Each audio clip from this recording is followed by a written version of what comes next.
조금 어플 해드릴까요? 하고 말씀드렸더니 이분이 당당하게 제 소개는 제가 하겠습니다 하고 말씀하셔서 더욱더 신뢰를 가질 수 있는 마음을 주셨어요. 굉장히 제 소개를 오늘의 게스트 고영훈 강사님 열강하시라고 뜨거운 박수로 환영해 주시기 바랍니다.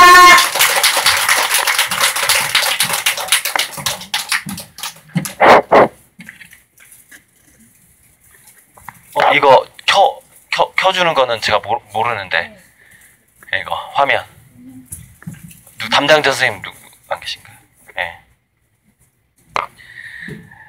PPT 화면이 올라오는 동안 소개를 하자면요. 네, 시청각 이거 화면 부탁드리고요.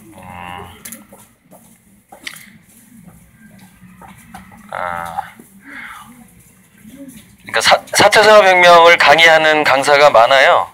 주로 그쪽 분야에서 CEO를 했다거나 그쪽 전공을 했다거나 많은데 여러분들이 이제 유튜브에 수많은 강의를 들어보시면 그 강의를 안 된다고요? 아, 약해요? 그럼 아까 그 센 걸로 해야 되겠다. 볼륨을 이제 너무 센 것 같아서 제가 지금 약한 걸로 하고 있는데 그게 너무 센 것 같아가지고. 그래요? 알았어요. 이거 센 걸로 할게, 센 걸로. 불을 좀 끌까요? 예, 앞쪽 불 특히 할로겐 좀 꺼주셨으면 좋겠어요. 그래서 이제 4차 산업혁명에 관한 강의를 듣다 보면은 저도 느끼는 게 뭐냐면 그래서 어쩌라고 이게 마지막이에요. 수많은 강의를 들어보세요. 유튜브에 올라가 있는. 그래서 지금 나 어떡하라고? 라는 답만 나와요. 그러니까 정작 지금 유치원생, 지금 태어나는 아이들부터 유치원생, 중학생, 고등학생까지 어떻게 대비해야 되는지에 대한 강의는 있긴 있는데 이제 지금 제 소개 시간인데 아무튼 저만큼 좀 그 내공 있게 또 근거를 두고서 뇌과학적인 것도 공부를 하고 그러니까 뇌과학과 미래학을 동시에 25년 이상 공부한 사람이 아마 있을 수가 없죠. 사실 우리나라에 그런 다학문적인 깊이를 파는 환경이 아니었잖아요. 우리나라 교육 자체가. 그러니까 저는 이제 지금 여기 제가 쓴 10권의 책이 지금 여기 있는데요. 이거는 책이 아니라 CD예요. CD, 강의 CD. 인공지능과 창의성. 포인트는 없으니까 그냥 이렇게 할게요. 제가 이렇게 다학문적인 어느 정도 깊이를 들어갈 수 있었던 것은 제가 미술대학을 다니는 화가였기 때문이에요. 왜요? 있어요? 레이저가? 있네. 예. 레이저가 있네요. 그러니까 이런 그림을 그리다 보면은 제가 이제 대학교 본격적으로 뇌과학 공부를 시작한 건 1989년이에요. 입시 준비할 때 시작했고, 근데 대학교 들어가서 그 당시에 가장 유명했던 백남준이 비디오 아트를 독일에서 시작했을 때는 그러니까 우리나라에 그때 흑백 TV가 있을 때였죠. 근데 컬러로 이제 비디오 아트를 시작했는데 굉장히 비싼 도구를 가지고서 지금 따지자면 인공지능 로봇으로 예술하는 거랑 비슷하죠. 지금 시대로 따지자면. 백남준이 그런 사람이었죠. 저는 어차피 세계적인 예술가가 꿈이었고 그렇기 때문에 그 당시 제 상황에서 이제 가난한 집에서 태어난 화가로서 나는 어떻게 전략을 짜야 될 것인가, 세계적인 그 화가가 되는 데 있어서 했을 때 일단 과학이나 철학이라든가 이런 쪽에 독서를 많이 해야 되겠다고 생각을 했어요. 그러니까 스킬로 안 된다는 얘기를 대학교 가면서부터 들어요. 우리가 입시 미술 준비할 때는 스킬이 필요하거든요. 저번에, 서울대 산디과, 디자인과에 2,000명이 지원을 했어요. 그래서 1차 시험에 3배수를 뽑아요. 근데 2,000명이 지원을 하다 보니까 서울대 내에서 시험을 볼 수가 없는 거예요. 그래서 일산, 킨텍, 이렇게 넓은 데를 빌려요. 학교에서. 빌려가지고 2,000명이 한꺼번에 들어가는 곳에서 해도, 왜냐면 시험은 공정해야 되기 때문에 딴 데서 그림을 그려가지고 오면 안 되거든요. 그러니까 2,000명을 다 관리 감독을 한 상태에서 시험을 보는 거죠. 거기서 3배수를 뽑아요. 근데 그 2,000명에서 3배수를 뽑을 때 1차에서 뭘 보냐면 이제 약간의 창의성과 스킬, 얘가 그동안 얼마나 그림을 숙달해 왔는가를 보겠죠. 스킬을 보는 거예요. 그러나 3배수를 뽑은 다음에 한 80명, 24명 정도를 합격시킬 거야, 아마 지금도. 그래서 한 80명 뽑은 다음부터는 이제 스킬이 아니에요. 그 다음부터는. 그래서 면접 시험 때 어떤 질문을 던졌냐면은 한국말을 할 줄 아는 외계인을 만났을 때 맨 처음 너가 던지고 싶은 질문은 뭐고 왜 그 질문을 던지느냐가 면접 문제예요. 여기서 머뭇거리면 다 떨어집니다. 실제로 제가 아는 그 형님의 미술학원에서 3명이 1차 합격을 했어요. 대단한 거예요. 그 학원에서 한 곳에서 3명이, 그러니까 지금 현재로서 미래에서 가장 센 데라고 보면 돼요. 서울대 디자인과가. 그래서 나머지 2명이 떨어지고 1명만 붙었어요. 그 2명은 뭐예요? 스킬은 있었는데 뭐가 없었냐면 콘텐츠, 즉 상상력이 부족한 거예요. 상상력이 부족해서 안 되는 거죠. 그러니까 상상력을 키우기 위한 방법을 찾기 위해서 저는 다학문적인 공부를 시작을 했고, 최소한 교양서적을 10,000권 이상은 읽어야 되겠다고 마음을 먹었고, 그것이 거의 30년쯤, 즉 25년 걸렸어요. 그 10,000권 정도를 독파하는데 25년이 걸렸고, 지금도 계속해서 때로는 하루에 10권씩 책을 보기도 하고, 좀 깊이 있는 책은 이제 일주일간 보기도 하고 그러죠. 그러니까 그 카이스트 정재승 씨의 독서법이 그거예요. 일주일 동안 한 권을 정독하고 한 달 동안 50권을 속독한다. 대충 본다. 50권은 대충 보고 한 4권 정도는 깊이 있게 본다. 이게 이제 그분의 독서법인데 굉장히 현실적인 독서법이죠. 뭐 독서법 강의도 제가 가끔 하는데, 어쨌건 오늘 그렇게 이제 제가 여기까지 오게 된 것은 아까 그 책들을 쓰게 되면서 제가 인공지능 협회에서도 전화 오고 미래학교에서도 전화 오고 같이 연구를 하자고. 그러니까 저는 박사학위도 없어요. 석사학위도 없어요. 단지 책을 많이 읽고 책을 썼을 뿐이에요. 많이. 근데 그 내용 자체가 이제 어느 정도 통찰력이 있는 거죠. 제가 미래를 내다보는 통찰력이 있는 거죠. 그래서 같이 활동하자고 전화가 와서 그래서 뭐 로봇산업진흥원 자문위원도 했고, 지금 정책연구원도 하고 있고, 인공지능협회 국제미래학회 이런 데서 이제 그분들이랑 같이 교류를 하고 있고. 그런데 제 베이스는 예술가고 제가 가장 많이 공부했던 거는 두뇌 사용 설명서라는 책을 썼으니까 교육과 양육을 어떻게 해야지, 어떻게 하면 어떻게 아이들이 변하는가에 대해서 공부를 많이 했죠. 그러니까 이 자리에 굉장히 이제 적합한 강사라고 이제 제가 자부할 수 있는 것이죠. 자, 이제 넘어가 볼게요. 본론으로. 참 안산에 제가 결혼을 2번 했는데, 어쩌면 첫 번째 그 엑스-와이프가 이 학교에 근무하는지도 몰라요. 안산의 어떤 곳의 초등학교 교사예요. 장모 교사인데. 그래서 아까 저기 녹화하기 전에 좀 물어보고 싶었는데 지금 녹화 중이라 이름을 얘기할 수가 없는. 딱 끄고 물어봐야 되겠어요. 그러면 이제 우리 딸이 여기 안산 지역의 상록수 근처 같은데 어느 미술학원을 다니고 있어요. 그 딸이 고1이에요. 입시 미술을 이제 들어갔죠. 그러니까 걔도 계속 저랑 이제 카톡으로 따로 사니까 카톡으로 제가 진로 지도를 초등학교 5학년 때부터 시작했어요. 저는 이제 이렇게 예상을 했지. 얘는 결국 미래를 지망할 것이다.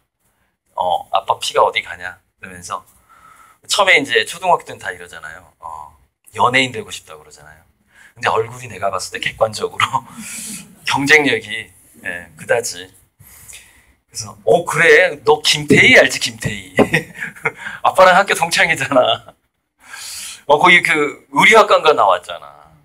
그리고 예를 들어서 어쨌건 너가 좋은 대학을 나와서 연예 활동을 하면 굉장히 도움을 주는 사람들이 굉장히 많아. 이끌어줄 사람도 많고 이렇게 유도를 하는 거야. 이게 초등학교 5학년 때 했던 얘기예요. 제가 초등학교 5, 6학년 때 카톡으로. 그래서 이제 막 얘가 이제 꿈이 진로가 왔다 갔다 가다가 결국에는 이제 미술학원 다닌다는 소식이 중학교 때 들리더라고요. 중2인가 중3 때 소식이 들리고. 자, 우리 딸 안 본 지 지금 4년 넘었어요. 얼굴 안 본 지. 그러니까 초등학교 5학년 때까지 열심히 같이 놀아줬고 5학년 2학기 되니까 얘가 이제 어느 정도 독립. 그러니까 그게 두뇌가 원래 그래요. 제가 두뇌로 슬슬 딸 얘기하면서 두뇌라는 게 원래 그래. 인간 아이들이 성장 과정이. 그래서 이제 뇌과학 도표가 어디인가 있을 건데요.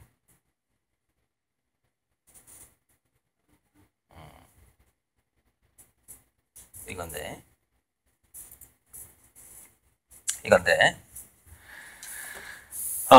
아이들이 10살이 되면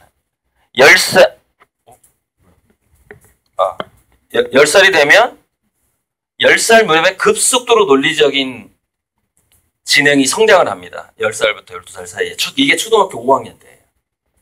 이제 빠른 애들은 4학년 때. 그래서 이때부터 엄마들이 말싸움에 지기 시작합니다. 4학년 때부터. 설득이 잘 안 되기 시작해요. 왜냐면 얘네들은 매일매일 새로운 지식을 쌓고 있잖아요. 근데 엄마는 매일매일 새로운 드라마를 보고 있잖아요. 그러니까 이게 말싸움이 잘 안 되기 시작하는 거예요. 4학년 되면은. 그때부터 독립하기 시작하는 거죠. 그러니까 이제 그때부터는 별로 할 말이 없어. 그냥 공부 열심히 해 이 말밖에 못 하는 거예요. 이거 자꾸 끊어지죠, 그죠? 잘 잡아봐야지. 자꾸 끊어지네. 이 부분을 한번 잘 잡고 할게요.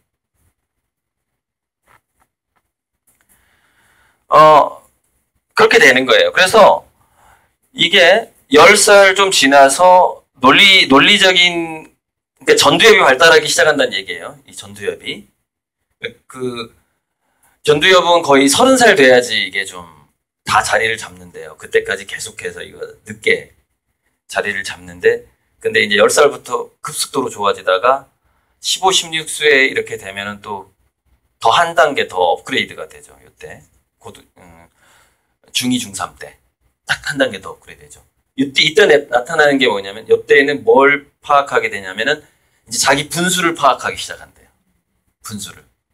중2, 3 때. 나는 여기까지는 못 가겠구나. 그때 깨닫기 시작하는 거죠. 그 전까지는 그 전에 10살부터 13세 이때는 뭘 파악하게 되냐면은, 사회적인 맥락. 그러니까, 이런 사람은 잘난 사람 취급을 받고, 이런 사람은 못난 사람 취급을 받는구나. 이걸 깨닫기 시작하는 나이예요. 저 나이가. 그래서 저 때 자기 스스로 개성을 갈구하게 돼요. 개성. 사춘기의 방황이라는 것은 아이들이 본능적으로 자기 개성을 찾기 위한 몸부림이라고 보면 돼요. 개성의 탄생이라는 책인데, 개성을 찾기 위한 몸부림이죠. 그럼 아이들은 왜 개성을 찾는 과정에서 반항에 가까운 행동도 하고, 그게 왜 그러냐면은, 본능적으로 한 줄에 서서 등수로 자기 자신이 매겨지는 걸 싫어해요, 인간은.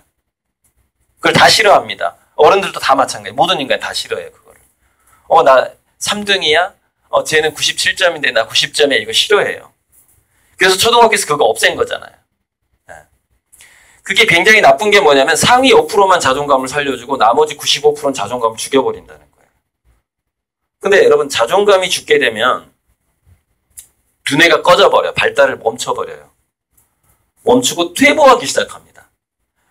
어떻게 퇴보를 하게 되냐면, 이게 지금 아직 기회가 있는 거예요. 초등학생도 있고 여기 또 어려 보이는 엄마는 유치원생도 있을 거고. 아, 그리고 또 손자 손녀가 또 있잖아요. 그러니까 기회는 이제 계속 있는데 사실 우리나라 교육에서 제가 강의 중에 가끔 그런 얘기를 해요. 이렇게 되거든요. 자식 때 뭔가 집안을 일으켜야 되겠다고 생각하면 실패 확률이 올라가고요. 손자 때에 내가 한번 만들어 보겠다 그럼 성공 확률이 올라갑니다. 자식 때 그러니까 뭐냐 한 달이 건너서 한 단계를 1차적으로 자기 자식을 포기하는 거죠. 그리고서 손자 손녀 때에 뭔가 인물을 한번 제대로 만들어 보겠다 이러면은 그게 이제 성공하는데 그 이유가 뭐냐면은 급할수록 영어 명언에 이게 있어요. haste, make, waste. 서두르는 것은 쓰레기를 만든다. 내가 뭔가 서두르면 뭔가 결과물이 나오는데 다 쓰레기만 나와. 서두르면. 뭔가 책을 쓸 때도 마찬가지고 글을 쓸 때도 마찬가지고 충분히 공부하지 않고 강의를 하면 쓰레기 강의만 하게 되는 것이죠. 그러니까 저는 최소한 25년은 준비했어요. 이 강단에 서기 위해서. 25년은 고독과 싸우면서 이혼을 겪어가면서 집에 돈을 못 벌어다 주면서 매달 책값은 그러니까 매년 1,500만 원어치씩 책을 사서 보는데 돈은 안 벌어다 줘. 여자가 도망가야 되겠죠. 그죠? 굉장히 미안해. 이게 안산에 근무하고 있는 그 장모 교사한테 너무 미안하고 진짜 내가 꼭 한몫 단단히 챙겨줄 테니까 기다리라고 늘 그렇게 제가 얘기해요. 한몫 챙겨줄게. 미안하다. 그렇게 가정의 불행을 감수하면서 그렇게 25년을 준비해서 책을 쓰고 강의를 시작한 지가 지금 한 8년째, 7년째 되는 거죠. 어쨌건 자, 아무튼 이제 본론으로 슬슬 들어가야 되는데 아무튼 두뇌가 이래요. 두뇌가 이렇게 발달을 해요. 그래서 haste, make, waste부터 처리를 하자면 그게 급하게 하다 보면은 자존감이 그러니까 성적을 올리는 방식도 마찬가지고 이렇게 되는 거죠. 급하다는 것은 대부분 어떤 현상을 우리 두뇌 안에서 어떤 현상을 불러오게 되냐면 밑도를 빼서 위에 놓는 현상을 가져오게 돼요. 이렇게 밑에서 이게 탑을 높게 쌓고 싶은데 딴 데서 가져와야 되는데 딴 데서 벽돌을 구워와야 되는데 너무 급하니까 옆에 있는 거 기초공사 옆에 탑 쓰러지지 말라고 옆에 이렇게 쌓아놓은 거를 자꾸 쌓게 된다는 거죠. 이게 서두르는 거예요. 이게 자식 때 성공시키려면은 이런 일들이 벌어져요. 이런 일들이. 시간을 느긋하게 생각하지 못하니까. 거기에 대해서는 이제 아까 이제 나중에 IQ, EQ 이쪽 오늘 특별히 설문조사에서 SQ 사회적 지능 같은 거를 설명을 해달라고 이제 이렇게 난 수준 높은 학부모 집단은 처음 봤어요. 그러니까 이런 주제로 좀 강의 좀 중간에 좀 해달라는 게 처음이에요. 처음. 그리고 이제 뭘 들었으면 좋겠느냐는 설문조사를 했다라는 것도 상당히 신선하고 설문조사를 했다라는 글쎄 한 2번째 정도 제가 500번 이상 강의를 했지만 학부모 강의만 그래서 굉장히 기분이 좋았고 그쪽으로 넘어갈 건데 이게 이제 이 도표는 기본적으로 아이들이 12살이 넘게 되면은 나름대로의 가치관이 생기기 시작한다. 이렇게 봐야 돼요. 그래서 이 나이가 되면은 그것이 생활 습관이든 가치관이든 책을 고르는 것이든 옷을 고르는 것이든 부모가 개입을 하면 할수록 두뇌 발달 속도가 더 느려지게 됩니다.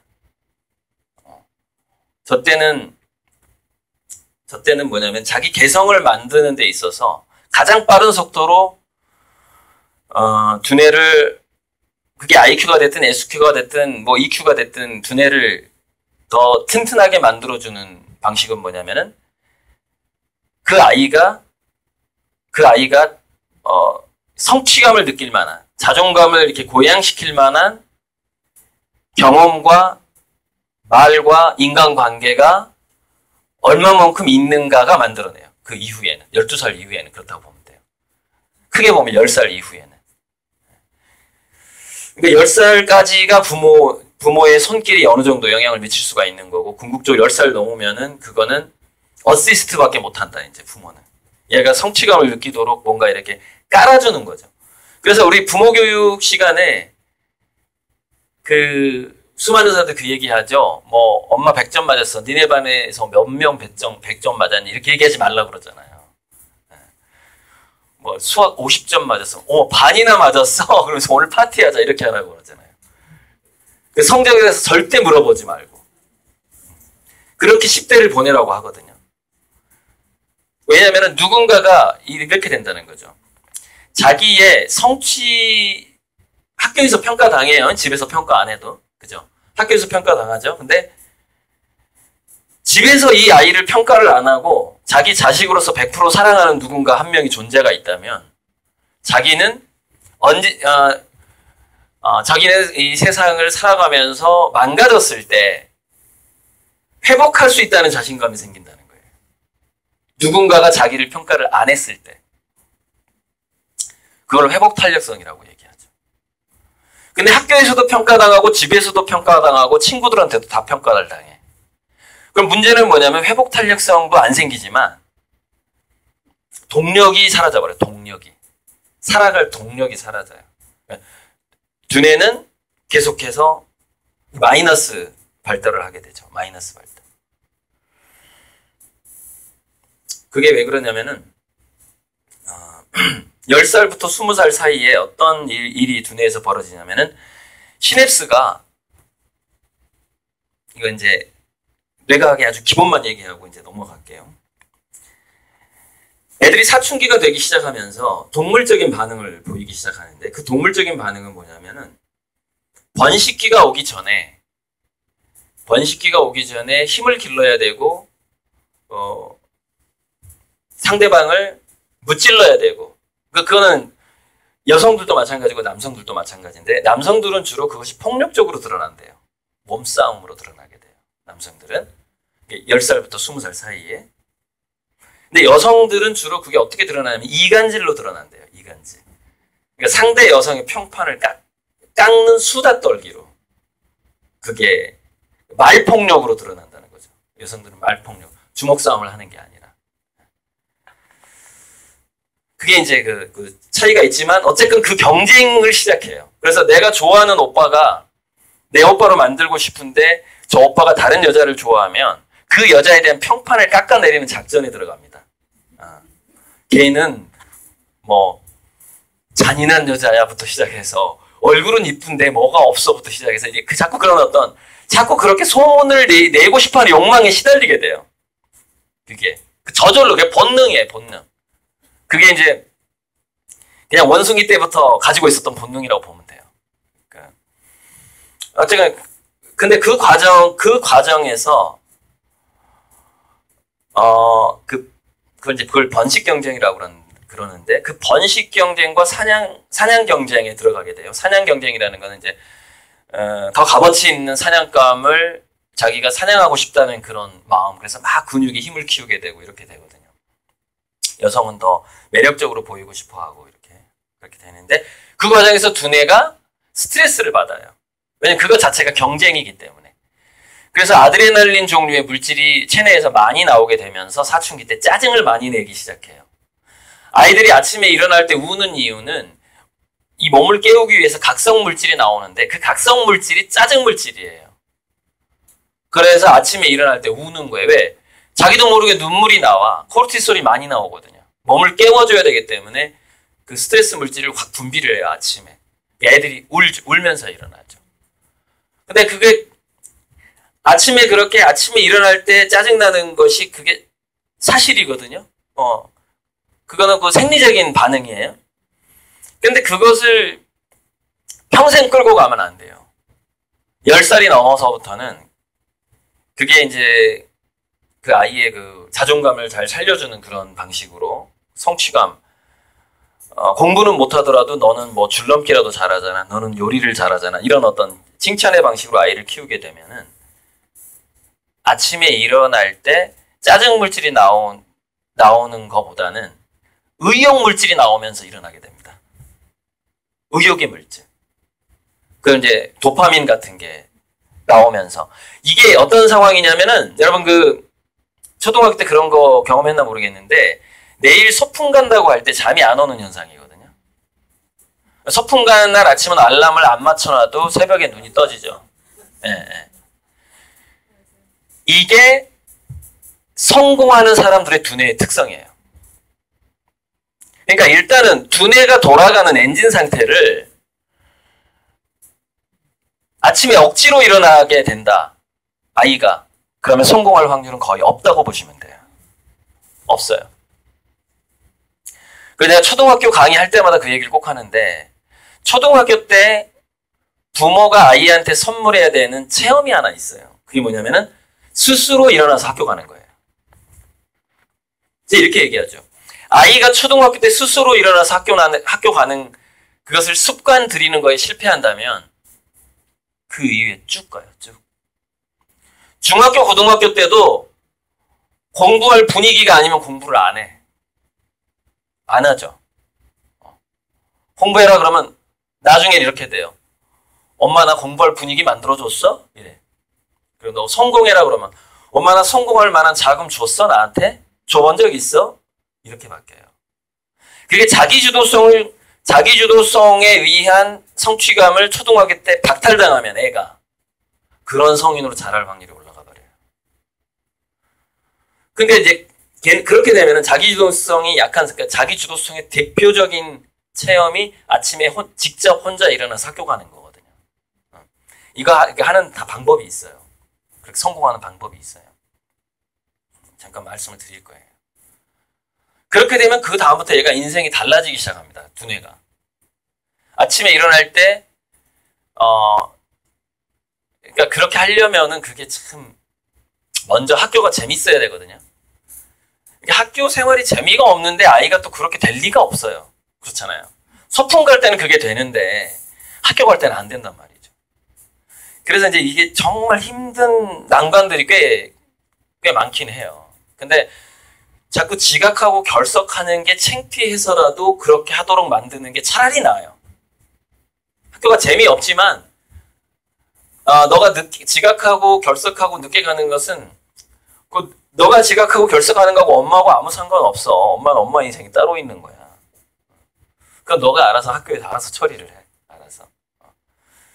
그 대신 뭐 출석을 3분의 2만 출석을 하면 학년이 올라간다고 하니까 한 학기에 한 달 이상은 결석하지 말고 그래 잘 알아서 학교 다녀봐 하고 딱 손 떼버리는 거예요.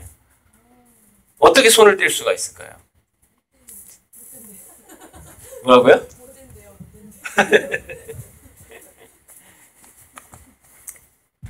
제가 상담하는 그 어머니한테 온 카톡을 잠깐 읽어드릴게요. 이 엄마는 저기 뭐 구체적으로 얘기하면 안 되니까 남쪽에서 초등학교 저학년 딸아이를 혼자 키우고 살아요. 아빠는 중동에 나가서 지금 일하고 있어요. 혼자. 그래서 정말 이 엄마가 대단한 게 제 유튜브 강의를 한 50개 이상 들었대요. 들었는데 제가 초등학교 때는 이렇게 키우세요 하는 것을 정말 그대로 실천하는 엄마인 거예요. 그러니까 자, 초등학교 때는 굉장히 중요한 게 그 아이를 데리고 봉사활동을 가서 그 봉사하는 행동을 엄마가 즐기는 모습을 꼭 보여줘야 된다. 그러니까 정말 그 노인요양원 봉사를 다니는 거예요. 어린애를 데리고. 매주 일요일날 오후에 가더라고요. 매주 봉사를 가는데 여기서 굉장히 중요한 거는 웃으면서 그 봉사를 해야 된다는 거. 이게 핵심이에요. 그래서 이제 그렇게 좀 몇 달 됐대요. 됐는데 애가 어느 날 이런 얘기를 하더라고요. 왜 그 할머니들은 누워서 자기 혼자 밥도 못 먹어?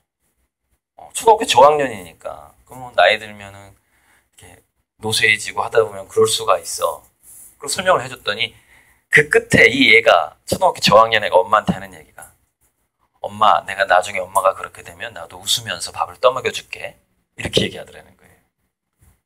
시키지도 않았는데 그 말이 우러나오는 거예요. 초등학교 저학년한테.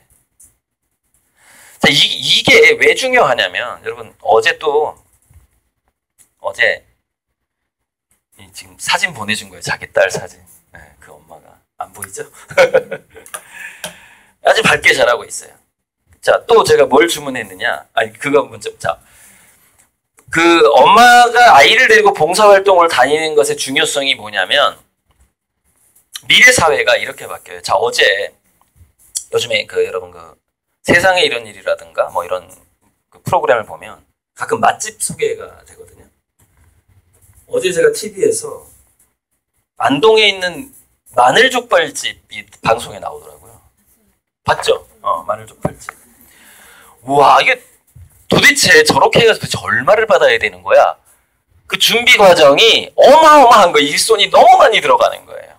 그게 소스부터 시작해가지고 이게 보통 우리 족발집 가면은요 어디서 떼와요. 훈제 오리구이 그거 아시죠? 그 자기들이 훈제하는 거 아니에요. 그 화학약품으로 훈제 냄새 나게 해가지고 떼오는 오리고기라면 대량으로 정말 연기를 째는 게 아니라 그 약품으로 한다는 거 아닙니까? 근데 정말 족발을 사다가 준비하는 과정이 한 공정이 거의 한 30단계 정도의 공정이 들어가는 것 같아요. 재료만 해도 한 20가지가 넘고. 그렇게 사루주눅 팔고 또 끝나고 그 다음날 또 그걸 해야 돼. 그 다음날 또 그러니까 그걸 보면서 이런 생각이 들거든요. 저게 도대체 장사야, 봉사야 이거죠. 저 사람은 봉사를 하고 있는 건가 장사를 하고 있는 건가 헷갈린단 말이죠. 그죠? 그런데 미래 사회가 이렇게 바뀌어버려요. 그러니까 이거는 미래학자들이 그렇게 될 거라고 예측한 거예요. 봉사정신 없이 장사하는 사람은 다 망한다예요. 다 망한다. 자, 지금은 훈제오리에서 그 화학약품을 우리가 발견해내지 못하죠. 그러나 개코 성능의 10배 이상의 전자코 회로가 이미 나와 있어요. 아직 상용화 안 되고 있어요. 그게 이 휴대폰에 제가 봤을 때 5년 내에 들어옵니다. 전자코가. 그러면은 그 전자코는 모든 분자 같은 것이 기화된 분자를 다 분석해요. 여러분 그 예전에 후쿠시마 원전 터졌을 때 고등어에서 방사능 그거 해가지고 그 의사 강의 다니고 유명했었어요. 그 사람이 3천만 원짜리 방사능 측정기를 가지고 다니면서 이렇게 했는데 측정이 잘 안 되더래요. 그래서 방사능 측정이 잘 되는 거 가격을 봤더니 3억을 하더래요. 3억. 그래서 이 사람이 SNS에다 올린 거예요.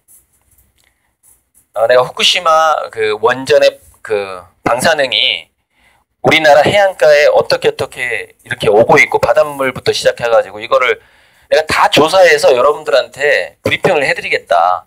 근데 정밀한 측정기가 3억이다. 좀 도와달라 했더니 성금이 3억 이상이 모였어요. 성금이. 그래서 정말 그 3억짜리를 삽니다, 이 사람이. 그래서 더 정밀하게 측정을 하게 되죠. 그랬더니 뭐 표고버섯은 기본적으로 세슘 원자를 축적하는 성분이 있더라. 그래서 표고버섯은 예전에 뭐 예를 들어서 북한에서 핵실험했던 것까지 다 가지고 있더라. 그 생명체의 특성이더라. 뭐 이런 얘기를 하면서 이제 강의를 다니셨죠. 그죠? 자, 그런데 그 모든 게 전자코 하나로 다 끝납니다. 그 3억짜리, 그 3억짜리 방사능 측정했던 게 전자코 하나만, 지금 현재 개발된 전자코 하나만 휴대폰에 들어오면은 게임이 끝난다고요. 이 휴대폰이 3억짜리 성능을 발휘한다고요. 예. 그래서 무슨 얘기냐면은, 특히 먹는 거 같은 경우에, 먹고 마시는 거 같은 경우에는 앞으로는 장난이 불가능해져요. 예. 그리고 그 예를 들어서 떼어온 훈제 오리하고 내가 집에서 정말 참나무를 태워서 굉장히 좋은 나무를 태워서 정말 훈제시킨 그 오리가 소비자들이 다 알게 돼요. 그냥 알게 돼요. 아, 이거 화학약품이 있네? 휴대폰 쓱 하면 알게 돼요. 제가 이 시대를 준비하라고 하는 거예요. 이 시대를. 뭐냐면은 이제 대중을 속일 수 없는 시대가 온다는 거예요. 모든 게 공개되는 시대라고 그래요. 그걸 초연결 시대라는 4차 산업혁명이라는 것은 한마디로 전자부품의 가격이 떨어지는 거예요. 그러니까 2007년부터 2017년까지 사람들이 이제 전자부품, 이 휴대폰 같은데 이렇게 들어가는 부품 가격이 얼마나 떨어졌나를 봤더니 많이 떨어진 게 25,000분의 1로 떨어져요. 20분의 1이 아니에요. 근데 휴대폰 가격은 지금 많이 안 떨어지고 있죠. 이게 음모라는 겁니다. 이미 부품 가격은 10,000분의 1, 20,000분의 1, 100분의 1 이렇게 떨어지고 있어도 이 가격은 잘 안 떨어지고 있는 거죠. 그러니까 기업은 돈을 많이 벌겠죠. 근데 앞으로 이게 더 떨어지죠. 그러니까 누구나 다 과학 탐정이 되는 거예요. 모든 소비자들이. 그래서 그 집에 들어갈 필요도 없어요. 그 집에서 나오는 냄새만 이렇게 측정해도 그 GMO를 많이 쓰는 집인지 화학약품을 쓰는 건지 정말 토종 약재로 족발을 삶고 있는지를 그냥 알게 돼요. 이렇게 냄새만 맡아도 그냥 다 떠요. 이렇게. 그렇게 되는 시대가 오는 거죠. 그러니까 우리 자녀들이 20대 30대가 됐을 때는 지금 현재 초등학생들이 그런 시대를 살아가는 거예요.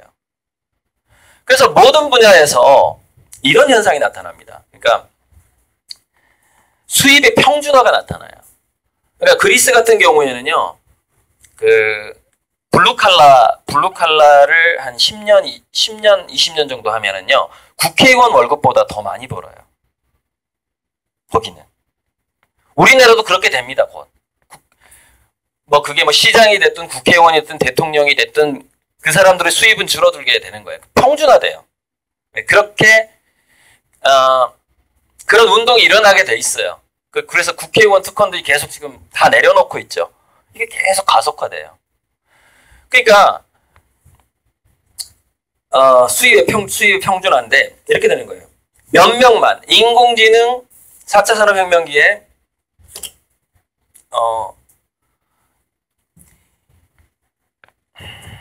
직업의 변화를 잠깐 보고요. 이거는 제가 이제 이 PPT는 중소기업 CEO들한테 강의할 때 쓰는 거예요. 다음 주에도 전주 지역의 중소기업 CEO들한테 강의를 해요.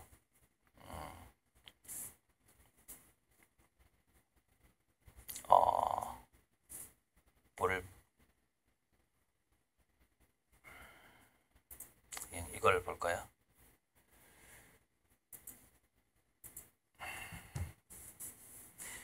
그러니까 인공지능이 너무나 발달을 해버리니까 현재 기술로도 지금 현재 기술이에요. 현재 기술로도 3분의 1 로봇 대체가 가능하다는 거예요. 지금 기술로도. 그리고 2040년이 되면은 로봇의 그 개수가 100억 개가 넘어가고 100억 개가. 그러니까 지구 인구보다 더 많아져요. 로봇이. 그저께 뉴스에 뭐가 나오냐면은 IBM이 드디어 슈퍼컴퓨터를 손톱 크기로 만드는데 성공했다는 뉴스가 나와요. 슈퍼컴퓨터 크기가 이 병뚜껑만 해지는 거예요. 슈퍼컴퓨터 원래 이 교실만 해야 되거든요. 그러면서 그 신문 기사에 뭐라고 나오냐면은 이 슈퍼컴퓨터는 손톱만한 슈퍼컴퓨터는 휴머노이드 로봇 머릿속으로 들어가게 될 것이다. 이렇게 나오는 거죠. 그러니까 우리가 시간이 너무 빨리 가네. 이게 지금 45분이 흘러간 거죠? 40분이 흘러간 건가요?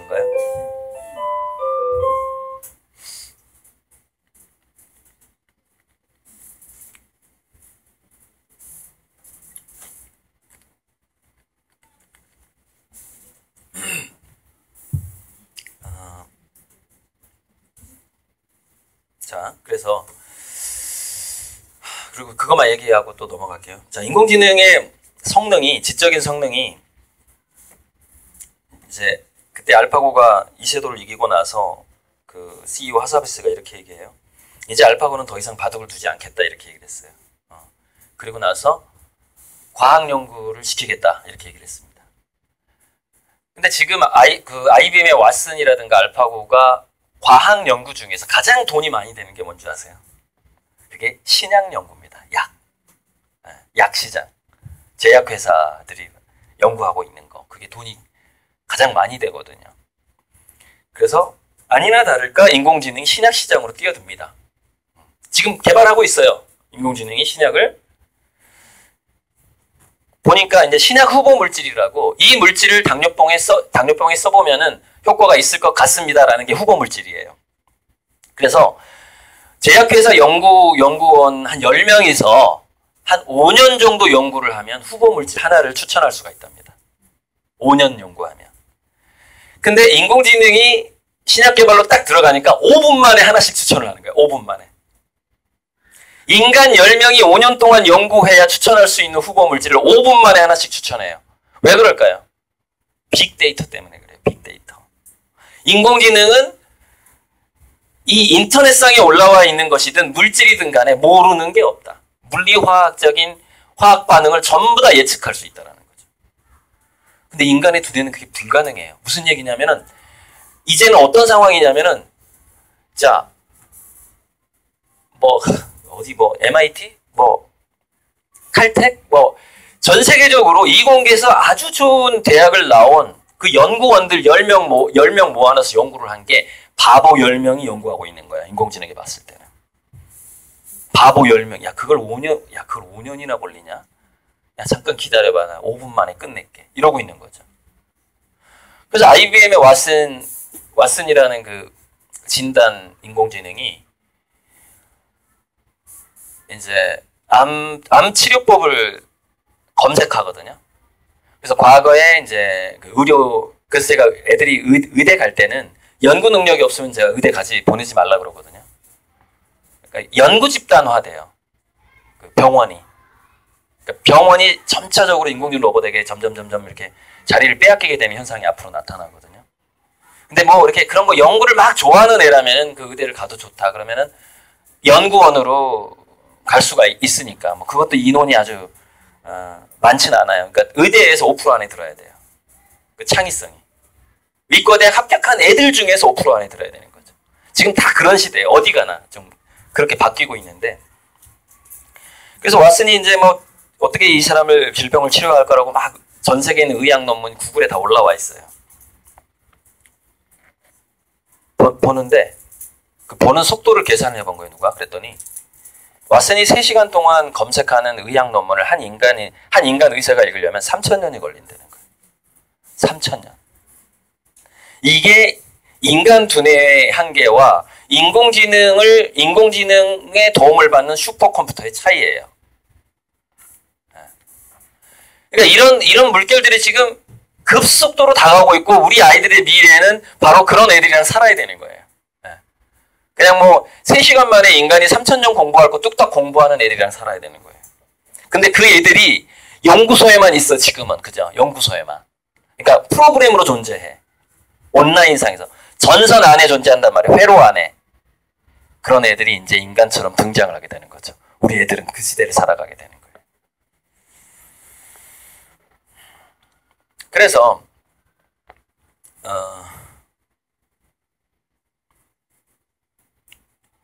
이렇게 돼요. 어제도 제가 당진에 있는 여자 중학교에서도 진로 4차 산업혁명과 진로 지도라는 주제로 강의를 하고 왔는데 강의 끝나고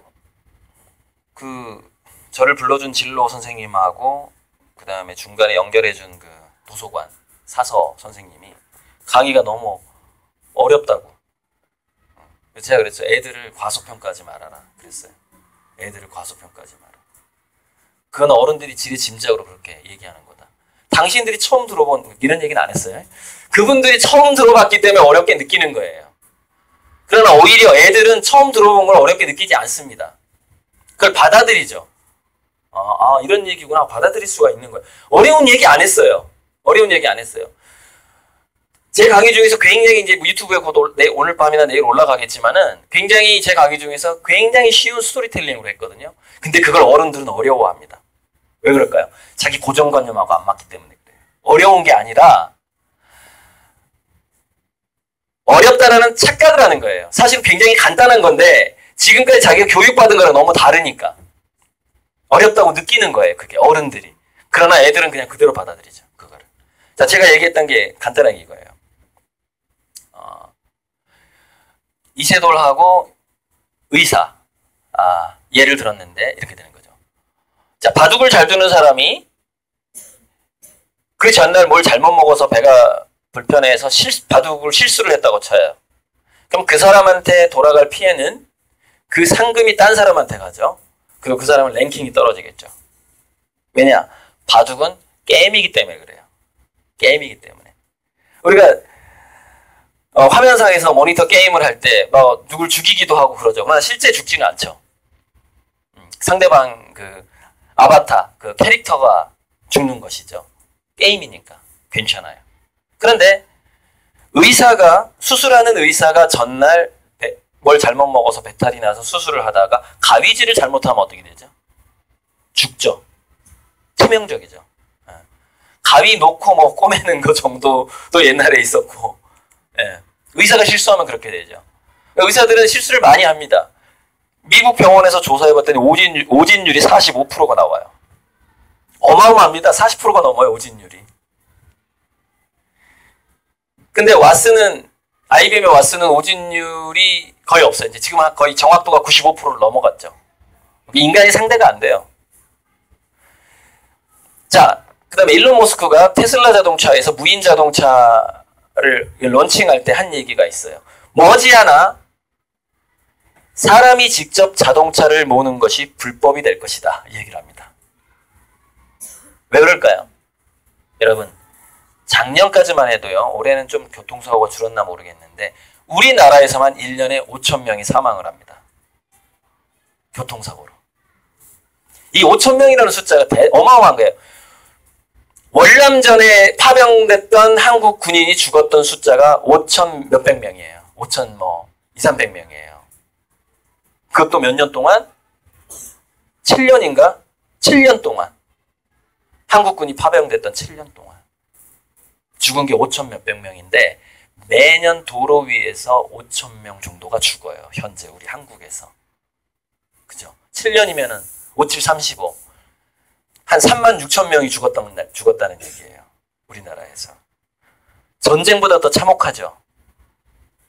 그래서 불법이 될 거라고 얘기를 한 겁니다.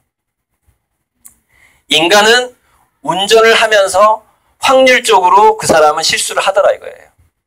그리고 실수를 유발하던가. 그래서 남들을 죽이더라 이거죠. 죽이더라. 자, 우리가 운전을 하다가 타인을 죽게 만드는 확률하고 의사가 환자를 죽게 만드는 확률 뭐가 더 높을 것 같아요? 의사가 더 높습니다. 계산해보면.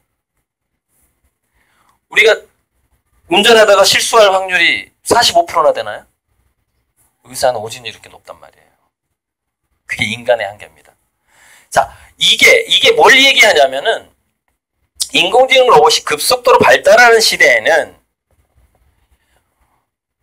첫째 우리 아이들한테 우리가 제공해줘야 되는 건 뭐냐면은 잘 놀고 재미있는 게임을 즐기는 것을 절대 놓치면 안 돼요. 왜냐? 인간은 궁극적으로 인공지능을 이길 수가 없기 때문에 우리 애를 능력을 더 키워야 되겠다, 성적을 올려서 연봉이 많이 나오는 대로 보내야 되겠다 하는 그런 생각을 갖는 순간 어떤 오류에 빠지게 되냐면 계속해서 이런 현상이 나타납니다. 우리 애가 의대를 이제 지금 초등학생이 의대 졸업하려면은 한 15년 걸리죠. 15년. 의대가 6년이잖아요. 졸업했는데 갈 데가 없는 거야. 갈 데가. 자, 공과대학 그 학생들이 하는 얘기가 있어요. 지금도 캐드를 배운대. 컴퓨터를 도움받아가지고 디자인하는 걸 배운다는 거야. 근데 한쪽 편에는 이런 이야기가 나와요. 자동으로 만화를 그려주는 인공지능이 나왔어요. 그러니까 무슨 얘기냐면은 사람이 책을 읽어주는 거예요. 이렇게 그 소설책을. 뭐 이렇게 황순원의 소나기다. 그럼 뭐 그날 뭐 비가 많이 왔고 뭐 징검다리를 건너다가 뭐 소녀를 만났다 이런 읽을 거 아니에요. 그 이야기를 듣고 인공지능이 만화를 저절로 그려주는 거야. 만화 장면을. 왜? 전 세계에 있는 모든 만화를 다 학습했어. 인공지능이. 요즘 웹툰 있죠. 웹툰을 다 공부했어. 인공지능이. 그러면 예를 들어서 한국의 남도 어떤 시골의 풍경이다. 이거 다 공부했어. 소나기 소설을 읽어주면 바로 만화로 만들어버려요. 이런 상황이에요. 지금 상황이. 근데 공과대학에서는 그것을 컴퓨터 그래픽으로 배우고 있어. 대학생들이 지금. 4년 동안 배운 게 졸업하면 쓸모가 있는 게 거의 없대요. 이게 공교육입니다. 세상의 속도를 못 쫓아간다고요. 대학조차 못 쫓아가요. 그러니까 어차피 공교육은 여기 선생님들 안 계시죠? 선생님 욕 좀 하려고. 여러분 앞으로 제가 공무원 강의하고 저기 교사 강의도 지금까지 가끔 해요. 간혹 가다가. 어차피 4차 산업혁명을 인문학적으로 강의할 만한 사람이 이렇게 많지는 않거든요. 우리나라에. 그래서 저를 부르게 되는 거죠. 이 인공지능 시대에 어떻게 되냐면요. 교사와 공무원이 교사는 잘 놀아주지 못하는 교사는 힘들어져요. 앞으로. 애들하고. 왜냐면은 아이들은 지금 5살 유치원 애들한테 미국에서 이제 그렇게 스피커 인공지능 할 얘기가 너무 많다 보니까 이야기가 갔다 갔다 하는데 인공지능 스피커 이렇게 놓고 애들이 5살짜리 애들이 이제 인공지능 스피커랑 대화를 하거든요. 대화를 했는데 설문조사를 해본 거예요. 엄마가 더 좋아, 스피커가 더 좋아. 설문조사를 했어요. 그랬더니 애들이 스피커가 더 좋다는 거예요. 왜? 얘는 나랑 눈높이 대화를 해주거든. 스피커는 알고 있어요. 인공지능은 뭘 알고 있냐면 이 아이의 지적 수준을 정확하게 알고 있어요. 그게 인공지능 교사예요. 이 아이는 뭐에 호기심을 가질지도 다 알고 있어. 거기에 대해서 그걸 딱 자극하는 질문을 던져요. 아이한테. 그렇게 하브루타가 가능해. 인공지능하고 그 학생의 하브루타가 가능해. 자, 우리 공교육에서 그 유태인의 교육에 그 유명한 그 하브루타가 가능한 학교가 어디 있어요? 첫째 1대 단데. 1대 1이 아닌데. 그럼 그게 불가능하다는 얘기는 뭐예요? 인공지능하고 하브루타를 하는 애들은 지능이 좋아지고 더 명문대를 갈 확률이 올라가죠. 공교육 교실에서 선생님하고 있는 애들은 두뇌가 더 덜 발달하게 되고 뭐 성적이든 능력이든 지능이든 창의력이든 상대가 안 돼. 인공지능이랑 공부한 애들이 훨씬 잘하는 거야. 이거 증명되겠죠, 앞으로. 증명됩니다. 그때 공교육 어떻게 되겠어요? 그때. 그래서 공교육 소멸 시나리오가 뭐냐면, 그래서 이제 공교육은 소멸되지 않기 위해서 각 아이마다 인공지능을 하나씩 배치를 해주겠죠, 학교에다가. 그리고 얘네들이 집에서 안 올까봐, 집에서 학교 안 올까봐 어떻게 할까요? 놀이시설을 만들겠죠, 학교에다가. 그러면은 집에서 인공지능이랑 공부하느니 학교에서도 인공지능이랑 공부하고 거기는 운동장에 놀이시설이 있잖아. 그죠? 그렇게 학교가 바뀌어가는 거예요. 그러니까 잘 놀아주는 교사들이 이제 각광을 받게 되고 이렇게 잘 알아주는, 나의 마음을 잘 알아주고 이해해주고, 그러니까 미래에는 예체능하고 심리상담 교사만 남는데요. 공교육에. 국어, 영어, 수학 다 사라지고. 그거는 인공지능이 훨씬 더 잘하니까.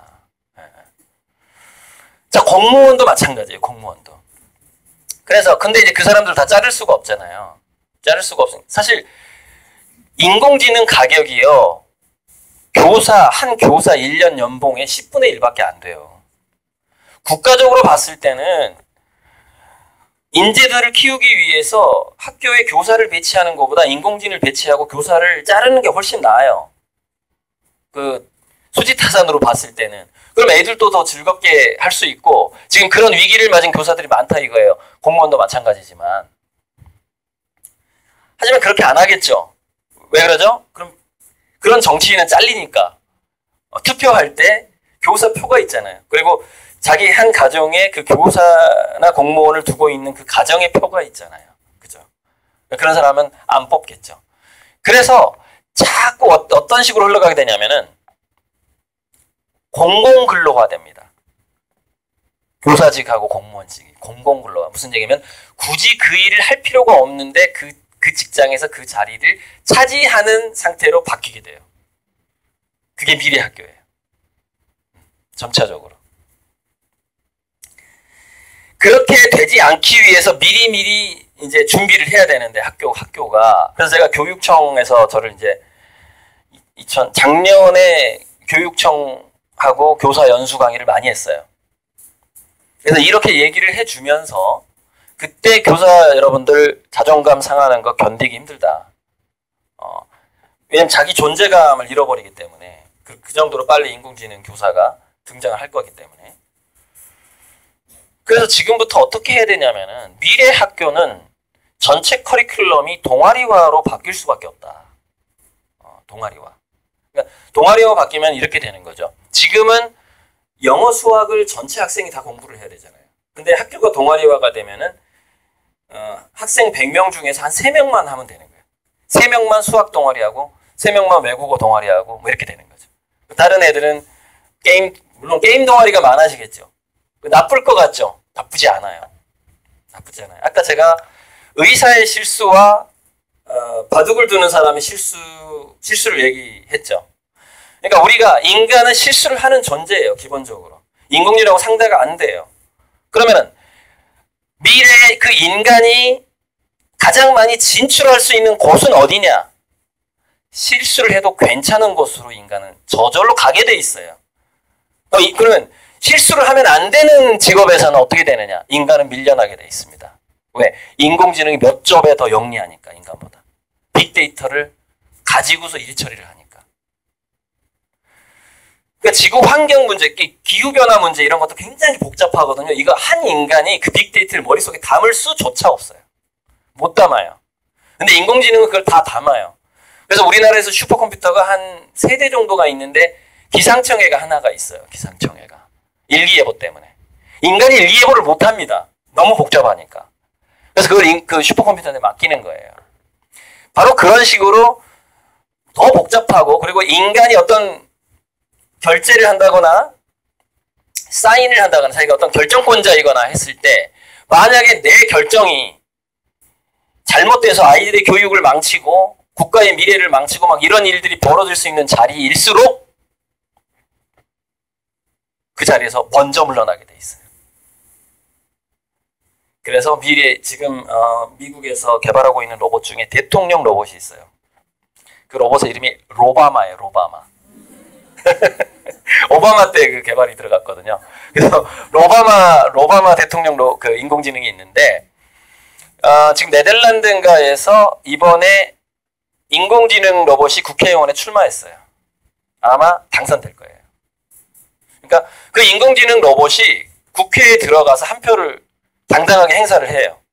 근데 자 보세요. 300명 중에 하나죠. 인공지능 로봇 국회의원은.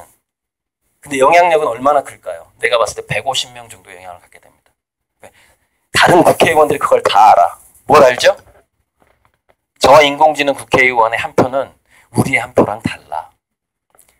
쟤는 모든 것을 공부했고 모든 것을 다 파악하고 있고 지금 현재 실시간 전 세계에서 어디에서 화산 폭발이 일어나는지 다 알고 있고 경제적인 문제가 뭐가 발생하는지 알고 있고 엘니뇨 현상과 기후변화까지 다 알고 있고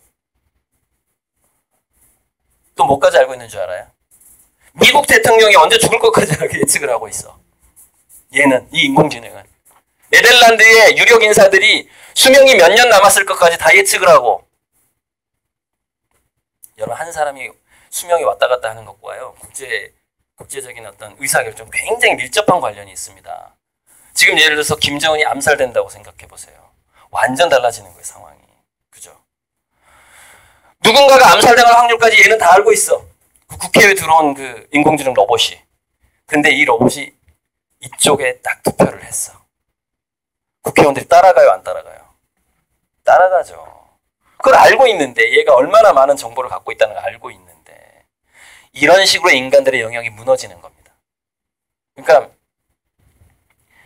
자, 길병원에서 암 진단을 할 때 12명의 거기는 그 베테랑 의사가 있어요. 20년 이상 근무한. 12명이 실제 사례예요.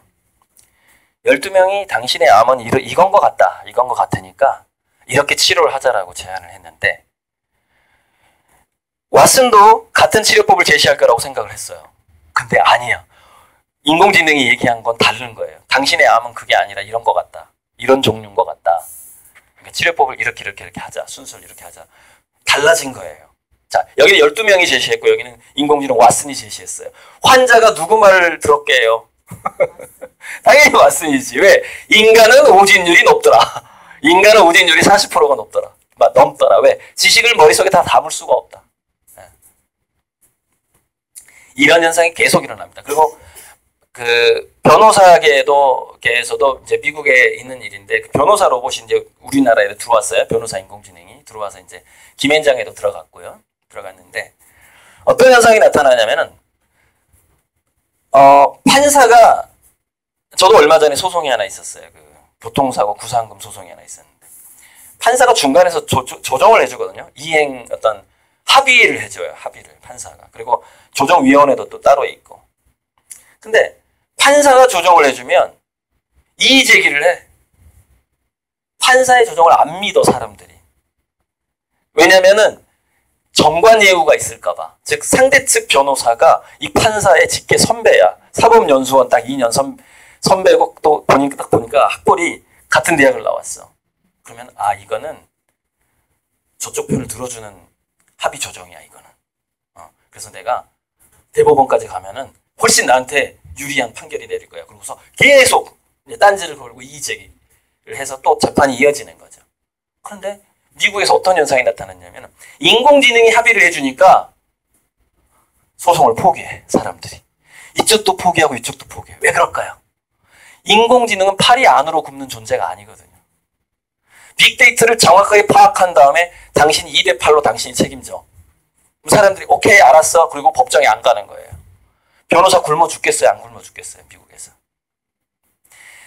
이미 그러니까 새로운 판례가 아닌 한은 변호사가 활동을 못하는 거예요. 이제. 그게 인공지능 시대예요. 실제로 지금 일어나고 있는 일들입니다. 이게.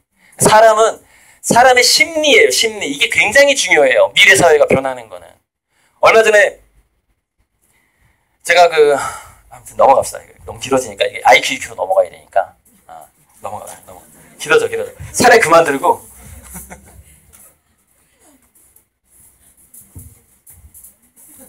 이게 수다 떨기 시작하면 그냥 강의 끝나버려. 시간이 끝나버려서 안 되겠어요. 넘어가고요.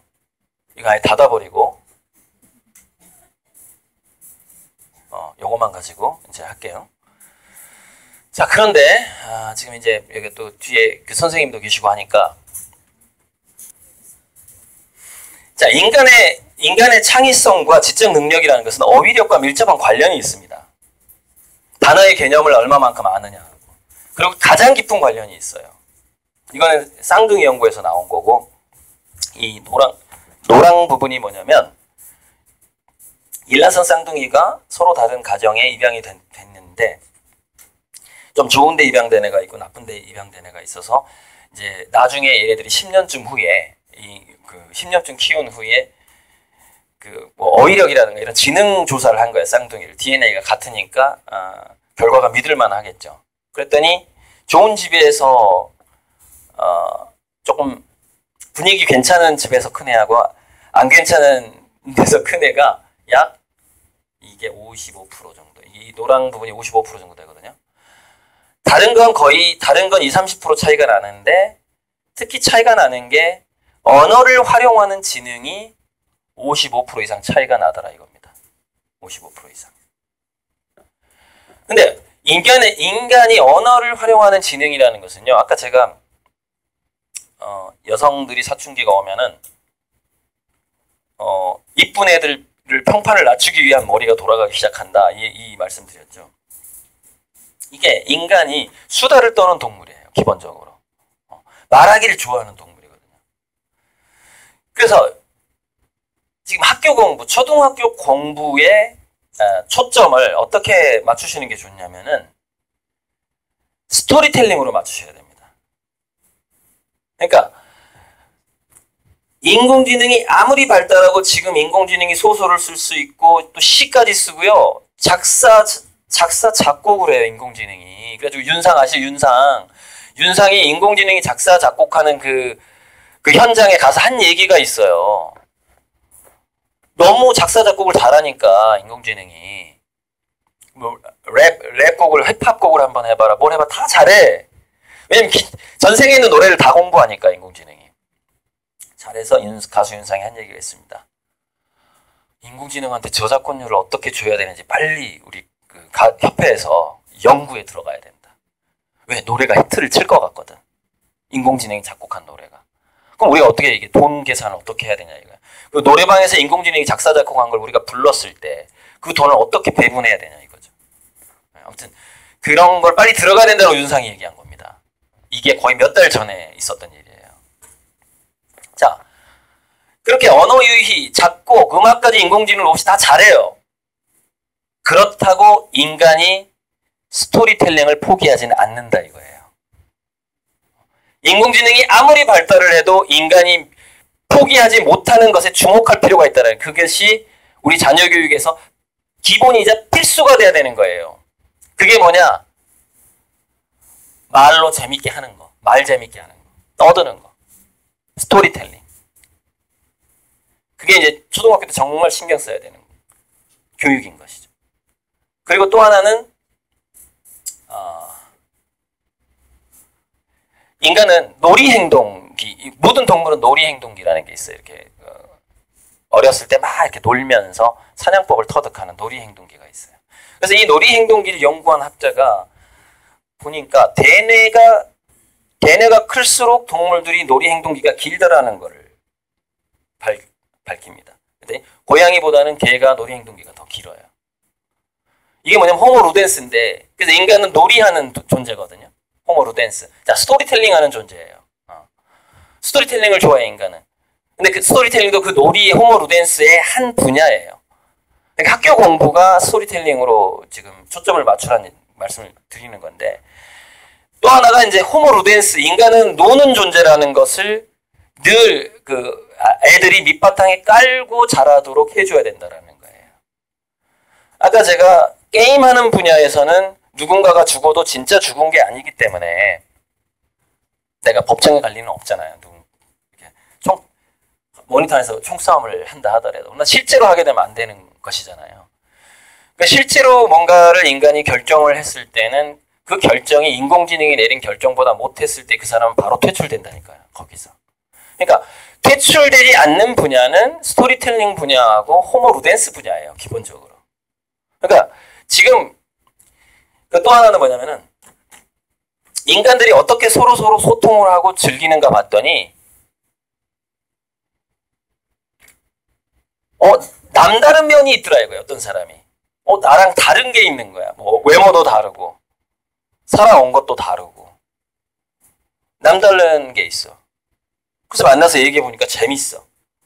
이 사람 뭐 계속 뭐 세계 여행만 다니면서 살고 막 뭔가 이게 그게 뭐죠? 개성이 있어. 예를 들어서. 그러니까 개성을 갖춘 사람은 이렇게 되더라는 거예요.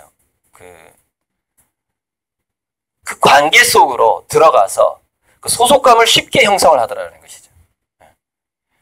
어떤 관계에서 그 소속감하고 어떤 또 기능이 있어요. 그러니까 개성이 다르다 보니까 뭔가 더 재미를 준다거나 뭔가 우리가 못하는 걸 또 얘가 할 줄 알아. 뭐 이런 게 있더라는 것이죠. 그래서 우리가 시골에서 귀농할 때요, 시골 할머니 할아버지들이 제일 좋아하는 귀농인이 있대요. 그게 뭐냐면은 포크레인 같은 거 운전 잘하는 사람. 뭔가 한 가지를 굉장히 잘 다루는 사람을 굉장히 좋아한대요. 삽질이라도 굉장히 잘해야 돼. 근데 갔더니 전부 내가 가르쳐 줄 거밖에 없는 거야. 이게 농사 안 지어봤으니까. 내가 가르쳐 줄 것만 있고 내가 받을 건 없네? 싫어한대요. 할머니 할아버지들이 싫어해. 얘가 뭔가 도시에서 컴퓨터라도 잘해가지고 예를 들어서 이렇게 쇼핑몰이라도 잘 만들어서 팔아줄 줄이라도 알아야 돼. 시골에 내려가려면. 어쨌든 바로 그런 게 이제 그 개성과 기능이 동시에 있었을 때 인간이 거기서 이제 관계를 형성하면서 살아가게 되는데 인공지능 로봇은 기본적으로 이렇게 돼요. 돈이 많이 되는데 먼저 들어가요. 돈이 많이 되는데.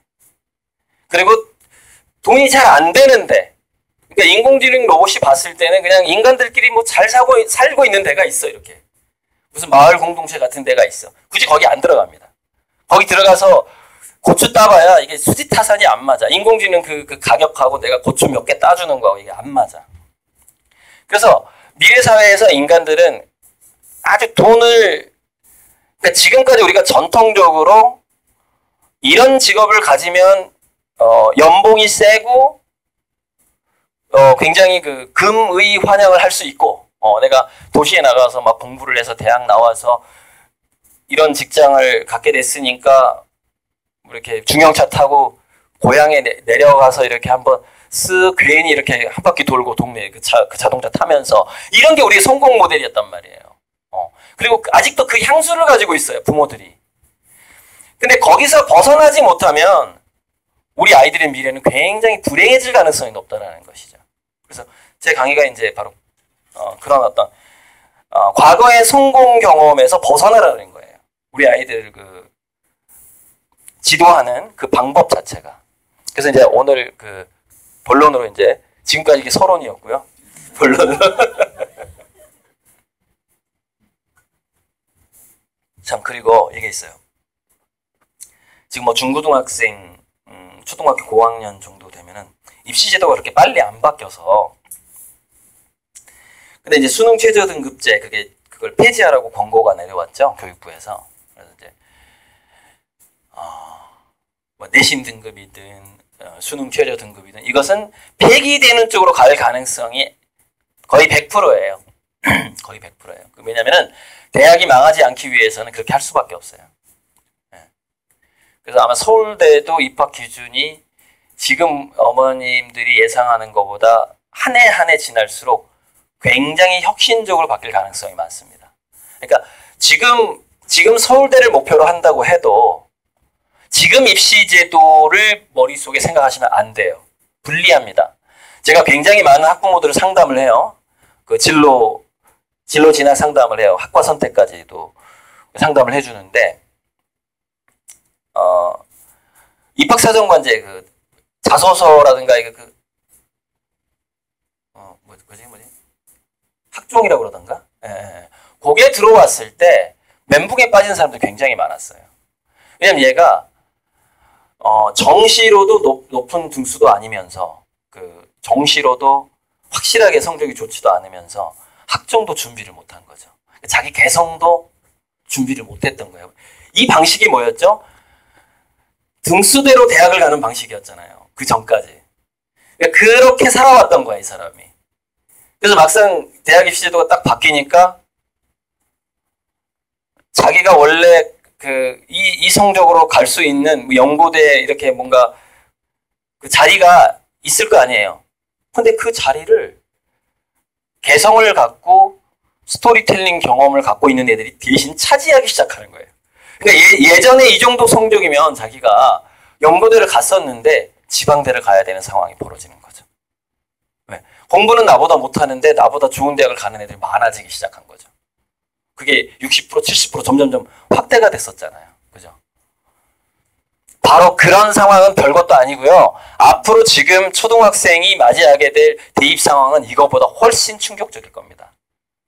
그래서 제가 지금 이제 본론으로 들어갈 텐데 아이를 이렇게 키우는 게 좋다라는 그 본론 뭐 아까도 잠깐 얘기했어요. 스토리텔링하고 노는 거 그거 소홀히 할 수 없다. 또 하나는 공부라는 것이 어떻게 하든지 간에 그것도 좀 마무리해야 되는 거. 학교 스스로 가는 것도 마무리해야 되네.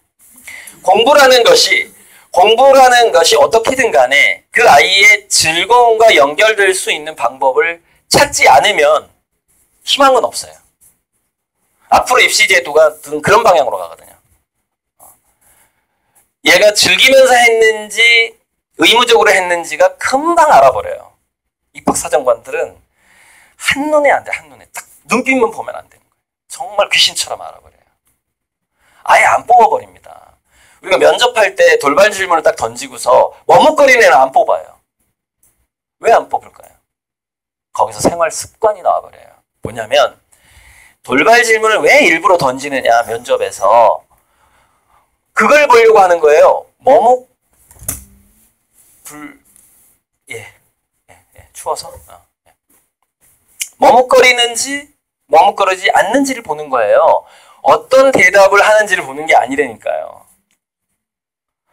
자, 그걸 왜 보느냐? 머뭇거리는 애는 가정 환경이 이런 환경이더라는 거예요. 심리적으로 파악을 하는 거예요. 어떤 애들이 돌발 질문에 머뭇거리느냐? 어려서부터 부모가 정답을 제시하는 방식으로 키우면 돌발 질문에 머뭇거리는 애가 된다는 겁니다. 그런데 부모가 정답을 너 이렇게 해야 돼, 몇 시에 일어나야 돼, 몇 시에 학교 가야 돼, 뭐 해야 돼, 오늘 몇 점 맞았니, 뭐 이런 관리 같은 걸 말하는 거예요. 이 관리를 많이 받은 애들일수록 돌발 질문에 머뭇거리더라는 거예요. 이게 심리학자들이 다 파악을 해놓은 겁니다. 그래서 명문대일수록 돌발 질문을 반드시 던져요. 그래서 거기서 머뭇거리는 애는 바로 떨어뜨려 버려요. 3배수에서. 왜 그럴까요? 걔네들은 학교를 와도 창의성이 잘 안 나오더라는 거예요. 이것까지 통계조사로 다 나온 상황이에요. 그러니까 별 희한한 질문을 항상 교수들은 준비를 합니다. 던져요. 뭘 보냐? 그 순간에 표정의 변화를 보는 겁니다. 표정의 변화를. 이런 질문 예전에 받아본 적이 없는데? 떨어져요. 떨어져요. 우리 엄마가 이런 책 읽으라고 한 적 없는데, 뭐 이런 거. 그러니까 그 책을 읽은 적도 없고 자기가 외계인하고 처음에 어떤 질문을 던져야 되는지 처음에 상상해 본 적도 없어. 하지만 중요한 건 뭐냐? 그 순간에 자기 생각이 튀어나와야 된다는 것이죠. 잠시도 머뭇거리지 않고. 자, 그런 애들은 그럼 어떻게 자라왔다고 평가를 하는 것이냐? 교수들이 부모가 친구였다라고 평가를 하는 겁니다. 아이들이 머뭇거리지 않고 대화를 하는 대상은 친구밖에 없어요. 그죠? 선생님한테 마음 놓고 아무렇게나 대화하나요? 엄마한테 그렇게 할 수 있나요? 엄마 나 오늘 학원 안 갈 거야. 마음 놓고 그 얘기 할 수 있나요? 그 얘기. 엄마 오늘은 왠지 강가에 가고 싶어. 뭐 이런 얘기 할 수 있나요? 마음 놓고? 그 이야기를 마음 놓고 할 수 있다면 그 엄마는 친구인 겁니다. 근데 이게 우리나라에서 아직 30분이나 남았네요. 다행이고요. 자, 우리나라에서 엄마가 친구인 게 왜 중요하냐면 또래 집단이 무너졌기 때문이에요. 마을이 무너졌기 때문이에요. 아이들이 허심탄회하게 자기 머릿속에 자유롭게 드는 상상을 대화할 존재가 없어요. 지금 이 아파트 문화권에서는 없다 이거예요. 그렇게 자라면 그 돌발 질문이 받았을 때 머뭇거려 버리는 거예요. 자기는 그렇게 대화를 해본 적이 없어, 과거에. 교수들은, 그리고 지금 신입사원을 뽑을 때도 마찬가지예요. 뭐가 바뀌었냐면 대여해야 돼. 그러니까 구글 같은데 그 잘 나가는 기업일수록 자기 의사 표현에는 굉장히 과감해야 돼. 머뭇거림이 없어야 돼. 굉장히 과감해야 돼요. 자기 의견을 피력하는 데 있어서는. 하지만 그거하고 또 그게 창의인성이에요. 그게 창의성이에요. 그게 창의성. 인성은 뭐냐면은 타인하고 공감할 수 있어야 돼. 타인하고. 타인의 마음이라든가 이런 것들을 감지할 수 있어야 돼요. 그거 두 가지를 봐요. 창의인성이에요. 창의인성.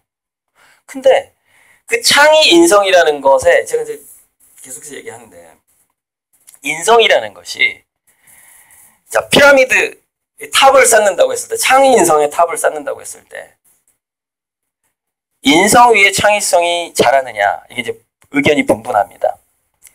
창의성을 키우다 보니까 인성이 자라는 것이냐 인성을 형성한 다음에 창의성이 생기는 것이냐 둘 중에 하나만 골라라 했을 때 심리학자들은 창의성 위에 인성이 생긴다고 얘기합니다.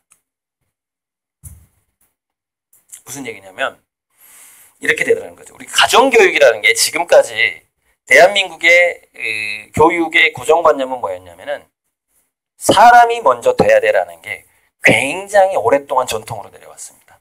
사람이 먼저 돼야 돼. 근데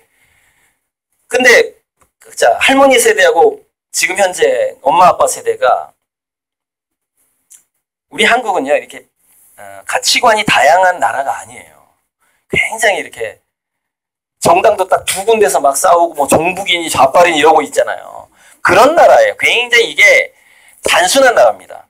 그 가치관 사고방식 자체가. 그러다 보니까 한국의 할머니 세대든 부모 세대든 간에 인성이 먼저 돼야 돼라고 그 말은 맞아요. 그런데 어떤 게 인성이야, 어떤 게 진짜 인성이야 대한 정의가 자기가 부모한테 받은 거 뭐 이런 거밖에 없어요. 그러니까 약간 선악이 이분법적으로 뭐 교회를 다니는 사람은 그 10계명이 그냥 인성이야. 이런 식으로. 그리고 우리 뭐 부모님이 뭐 이런 짓은 하면 안 된다고 그랬어. 이런 짓을 하면은 인성이 나쁜 거야. 이런 식으로 굉장히 단순하게 그걸 도구화되어 있다고 그러죠. 교리화되어 있어요. 교리화.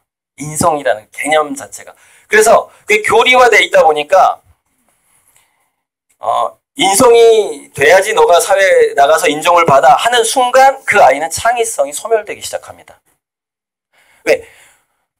인성에 대해서 고민을 안 해. 그러니까 인성이나 이런 거라고 정답이 딱 생기는 순간 진짜 인성은 뭘까라고 매일매일 의심을 안 해. 그 부모나 그 선생님들이. 의심을 안 하죠. 의심을 안 하면 어떻게 되죠? 토론을 안 해. 토론을 안 하는 거예요. 자기 가치관을 의심을 안 하는 거예요. 단순한 사회들이 다 그래요. 도구화되어 있는 그런. 특히 분단 국가는 더 그게 심해요. 그게. 그렇게 막 세뇌 교육을 시키거든. 그러니까 교육도 우리 정치 교육하고 철학 교육을 왜 초등학교 때 안 하죠? 그거 하면은 어떤 진보적인 유권자들이 많이 생겨버려요. 그러니까 정치하고 철학 교육을 안 하는 거예요. 그러니까 분단 국가에서 그게 단순화되거든요. 그게. 근데 그게 어른들이 다 거기에 젖어 있는 거예요. 머리가. 그러니까는 유럽 같은 데서 인성이 먼저고 창의성이 나중에 나오는 거 아닌가 그러면은요. 거기는 통해요. 그게. 거기는 통해. 거기는 왜냐면 인성에 대한 가치관이 굉장히 다양해. 거기는.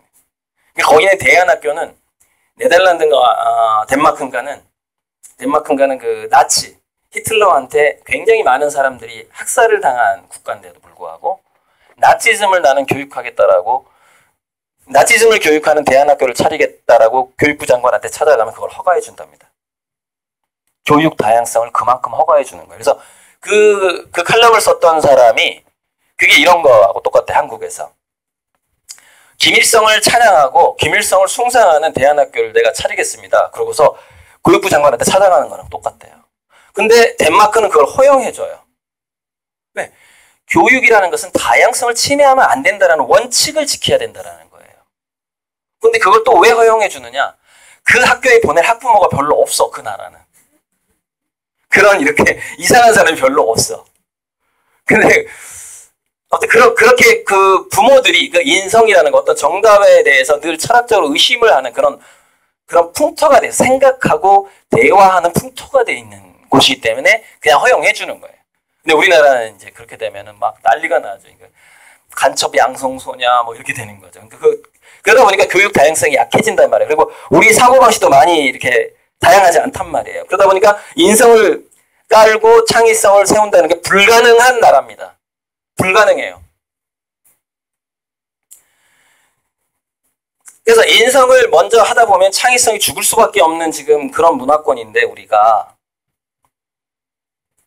그럼에도 불구하고 원래 영리하게 타고난 사람들 있잖아요. 그죠? 원래 창의성이 아주 브라이트하다고 그러죠. 그런 사람들이 있는데 그런 사람들이 되게 이제 고시 패스도 하고 명문대도 가요. 가는데 어렸을 때 그 정답 교육을 받았죠. 인성 교육을 받았죠. 두뇌를 조사해보니까 이렇게 된다는 거예요. 어렸을 때 본성을 억압하는 상태로 공부를 하거나 해서 너는 고3 때까지는 넌 인간이라고 생각하면 안 돼. 너는 공부하는 기계야. 뭐 이런 식으로. 우리 예전에 그런 얘기 많이 들었잖아요. 너는 이제 공부하는 기계지 사람이 아니다. 대학교 합격하는 날 이후 너는 이제 사람이다. 이런 얘기를 들은 적이 있었잖아요. 근데 그렇게 청소년기를 보내버리면 두뇌가 전두엽하고 두뇌 사진을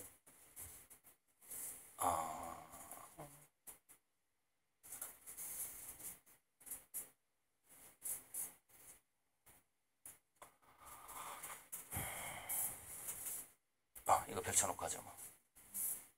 두뇌 사진이 있는 게 많지가 않은데 저기 이게 두뇌 사진이에요. 여기 보시면 이게 굉장히 중요한데 이게 어떤 역할을 해주냐면 이게 전두엽이 어떤 그 의사결정의 최종 판사 같은 판결을 내리는 나 이렇게 결정했어. 이건데 이제 이 전두엽의 판결은 이 중뇌에 영향을 많이 이게 여기도 전두엽이긴 한데 안화전두엽이라고 불러요. 눈 뒤에가 있다고 그래가지고 눈알 바로 뒤에 있어요. 근데 안화전두엽하고 이쪽 이게 대뇌 변형계라고 하는데 여기가 우리가 감정을 만들어내는 곳이에요. 감정을. 그런데 청소년기에 너는 인간이 아니고 공부하는 기계야라고 막 공부를 하잖아요. 이게 하면은 그게 이제 본성을 억압받은 상태로, 그러니까 자기의 의사 표현이라든가 또는 반응하고 싶은데 아빠가 너무 무서워서 반응을 못했다거나 뭐 이런 여러 가지. 엄마가 너무 나를 감독해서 뭔가 제대로 자기 의사 표현을 제대로 못하고 컸다거나 했을 때 자꾸 이게 중뇌하고 안화전두엽에서 여기 도파민이 여기 중뇌에서 형성이 돼서 안화전두엽을 통과한 다음에 전두엽으로 이렇게 올라가요. 이 길을 따라서 올라가는데 본성이 억압당한 상태로 청소년기를 보내면 여기에 혈관하고 신경망의 두께가 얇아지더라는 거예요. 그러니까 아이를 아이답게 키우면서 그래서 공부를 어떻게든 즐기지 않는다면 안 시킬 정도의 그 용기가 있어야 되거든요. 또 얘가 학교를 가기 싫으면 그래 오늘 가지 마 이런 용기가 있어야 되거든요. 근데 부모는 그런 용기가 없어. 그렇게 하면 우리 애가 성공 못할 것 같은 거예요. 이제 그건 과거의 패러다임이죠. 옛날 패러다임이죠. 공교육을 잘 이용하면 되는데 그렇게 못하는 거죠. 미래 사회를 바라보면서 현재 잘 느리게 변하는 변치 않는 공교육을 잘 활용해야 되는데 그걸 못해요. 옛날 방식으로 자기 아이를 바라보니까 그렇게 못하는 거죠. 과감하게. 아무튼 아이가 그렇게 관리받으면서 컸어요. 매일매일 막 너 일어나 빨리 옷 입고 학교 갈 시간이야. 막 이렇게 컸어. 지가 하는 게 아니라. 그러니까 지가 하는 거 이제 잠깐 얘기하면은 아침에 엄마가 아침 운동 가는 거야. 그래서 8시부터 그러니까 6시부터 9시까지 집에 안 들어와. 집에 아무도 없어. 제가 이 방법을 이제 했더니 이걸 실천한 사람이 한 3분 정도 있거든요. 제가 이제 유튜브 댓글 달아요. 강사님도 실천했는데 성공했어요. 우리 애가 지금 이제 지가 일어나서 세수하고 냉장고에서 꺼내놓고 밥 차려 먹고 혼자서 학교 가요. 근데 그 애가 놀라운 사실 유치원생이에요. 유치원생인데 성공했어요 라는 댓글이 달렸어요. 그래서 어머니 좀 너무하신 거 아닙니까? 내가 강의할 때 초등학교 2, 3학년 때 하라고 분명히 말씀드렸는데 너무 일찍 시작하셨다고. 지금 저한테 그 카톡 보낸 이 친구 초등학교 2학년쯤 되는데 자기 주도성이 말도 못합니다. 오히려 엄마를 도와줘요. 엄마는 이렇게 얘기한다는 거야. 엄마가 꼭 읽어야 될 책이 있어. 아침밥도 저녁밥도 네가 차려 먹어라. 이렇게. 아직 20분 남았어요. 저 시계 맞죠, 저거? 오케이. 그래서 성공 사례가 굉장히 많이 나옵니다. 근데 여기서 성공하려면 핵심이 있는데 안 보는 게 낫다. 이게 핵심입니다. 엄마가 옆에서 자기 자식이 자는 모습을 보고서는 잔소리를 금지하기가 힘들다. 본능이기 때문에. 예. 그래서 아예 격리했을 때만 그게 성공한다라는 거예요. 대부분 격리를 시켰더니 성공했다라, 물론 실패한 사람도 있을 겁니다. 뭐 선천적으로 잠이 너무 많다거나, 얘 업어가도 모르는 애, 잠잘 때 이렇게 뜸어가도 모른다 그러죠. 그런 애는 좀 쉽지는 않겠죠. 그러나 한번 도전해 볼 필요는 있어요. 그러면 얘가 두뇌에서 호르몬이 바뀌거든요. 자기주도적으로. 그러면은 스스로 해낼 확률이 더 높아요. 그게. 근데 이걸 초등학교 때 성공을 해야 돼요. 중학교 때 너무 늦어요. 왜 두뇌가 유연할 때 이걸 성공해야만이 매일매일 두뇌가 돌아가는 호르몬 패턴이 성공하는 사람들의 두뇌가 되기 때문에 그래요. 근데 중학교 때부터는 그게 성공하기가 더 어려워져요. 두뇌가 굳어버리기 때문에. 자, 그래서 이제 이쪽 넘어올게요. 자, 그랬더니 혈관이 전두엽하고 아나전두엽 사이에 혈관이 좁아지고 신경망이 작아지는데, 이게 나중에 어떤 정신적인 문제를 갖고 되냐면은 우울증에 빠질 확률이 올라가더라는 거예요. 그러니까 청소년기에 부모의 관리를 많이 받은 사람은 중년이 됐을 때 우울증 확률이 높아요. 또 하나는 자살 확률도 높습니다. 자살 확률도 높아요. 그리고 그뿐만 아니라 어떤 부작용이 있냐면, 자, 인간의 의도라든가 욕망이라는 것이 여기서 일어나서 전두엽으로, 야, 이거에 오늘 밤에도 저기 닭발에다가 맥주 좀 먹으란 말이야. 이런 식으로 막 충동질을 하거든요. 그러면 전두엽이 그때 술 마시고 싶다 이런 생각이 든단 말이에요. 근데 문제는 이게 그 통로가 좁아졌잖아요. 그 반대가 어렵다라는 것이 발견이 됩니다. 반대가 뭐가 어렵냐? 야, 뇌물 받아. 너 인마 잘 나갈 때 뇌물 받아야 돼. 뭐 이런 충동이 만약에 있다고 칩시다. 너 술 먹었어? 음주운전 해. 이렇게 충동이 여기서 올라온다고 칩시다. 전두엽이 제어를 잘 못하는 거예요. 어렸을 때 부모에게 관리를 많이 받은 사람일수록 전두엽의 제어 능력이 약하다라는 게 밝혀집니다. 무슨 얘기냐? 나는 얘를 인성교육을 했다고 생각을 했던 거예요. 할머니나 부모가. 근데 나중에 결정적으로 얘가 성인이 됐을 때 어떤 현상이 나타나냐면은 자기가 원하는 방향으로 자기 삶을 이끌어가지 못하더라는 겁니다. 자기주도성이 사라졌으니까. 진정한 자기주도성은 어디서 나오냐면은 청소년기에 동기를 만들어내는 중뇌와 전두엽 간의 소통을 얼마나 잘 만들었느냐예요. 소통을. 그 아이를 아이대로 인정을 해주면서 내가 얘를 성인으로 만들었느냐라는 것이죠. 그렇게 하지 않으면 뭐가 안 되느냐? 자, 중학교 중3, 고1 때 벌써 그 피해가 나오기 시작합니다. 어떤 피해가 나오냐면, 딱 이제 중3이 되고 고1 가서 딱 보니까는 영어 공부, 한자 공부라는 것이 자기가 부족했다라는 걸 깨닫게 되는 거예요. 저도 그랬거든요. 제가 맨 처음에 쓴 책이 정교꼴찌 서울대가다예요. 보니까 어휘력이 하나도 없는 거야. 고등학교 2학년 들어가 보니까 성적이 계속 떨어져. 어휘력이 없으니까 문제를 이해를 못해. 그래서 영어하고 한자 공부를 제가 시작을 해서 사전을 한 권 외우기 위한 전투에 들어갔단 말이죠. 그래서 저는 그 전투를 성공적으로 마쳤어요. 제가 그 전투를 성공적으로 맞출 수 있었던 이유는 뭐냐면, 저는 10대 때까지 저를 관리한 어른이 단 한 명도 없었어요. 저는 제가 원하는 일들 하면서 살았거든요. 내가 결정 내린 것을 하면서, 근데 아주 나쁜 놈은 아니었던 거죠. 그러니까 어쨌건 왜냐면 저는 나쁜 놈이 될 수 없는 그런 어떤 하나의 제 롤모델이 있었어요. 그래서 나쁜 놈으로 크진 않았는데 어쨌건 저는 부모한테 관리를 안 받았어요. 근데 이런 사람들은 15세가 넘어갔을 때 약간 논리적인 기억나시죠? 이게 지금 굉장히 재미있는 이게 강의인데 어렵게 느끼시면 할 수가 없고요. 이런 강의 정말 쉽게 만날 수 있는 강의가 정말 아닌데. 자, 저 IQ 좀 해야 되는데 큰일 났네 이거. 할 건데. 자, 여기서 10살에서 이때 논리적 기억력이 15세경에 확 크거든요. 이때 아이들은 결단을 내려요. 어떤 결단을 내리냐면, 난 지금부터 영어 단어 7천 단어 외울 거야. 내지는 난 지금부터 학원에 가서 집중을 할 거야. 나 추천도서 100권 이번 방학 때 다 읽을 거야 라고 결단을 내리거든요. 그런데 몸이 안 따라줘요. 몸이. 아까 두뇌 그림 보셨죠? 관리받은 애들은 전두엽의 결단을 중뇌가 받아들이지 않아요. 감정적으로. 왜? 연결망이 약해요.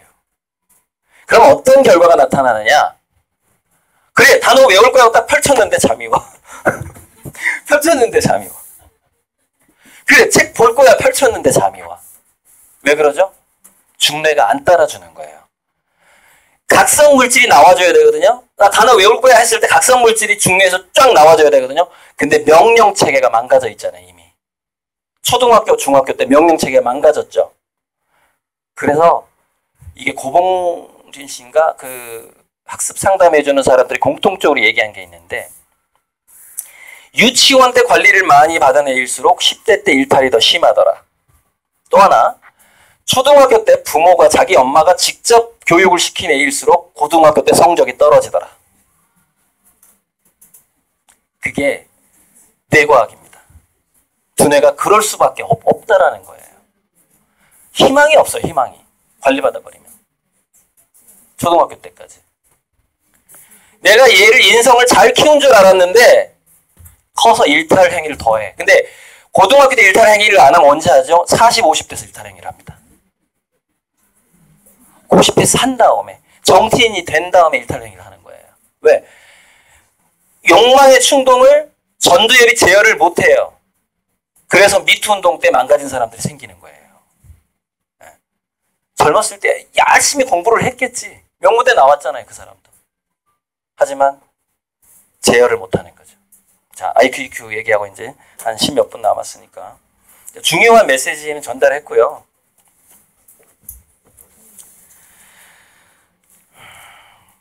자, IQ, EQ의 문제가 지금 좀 많이 바뀌고 있는데,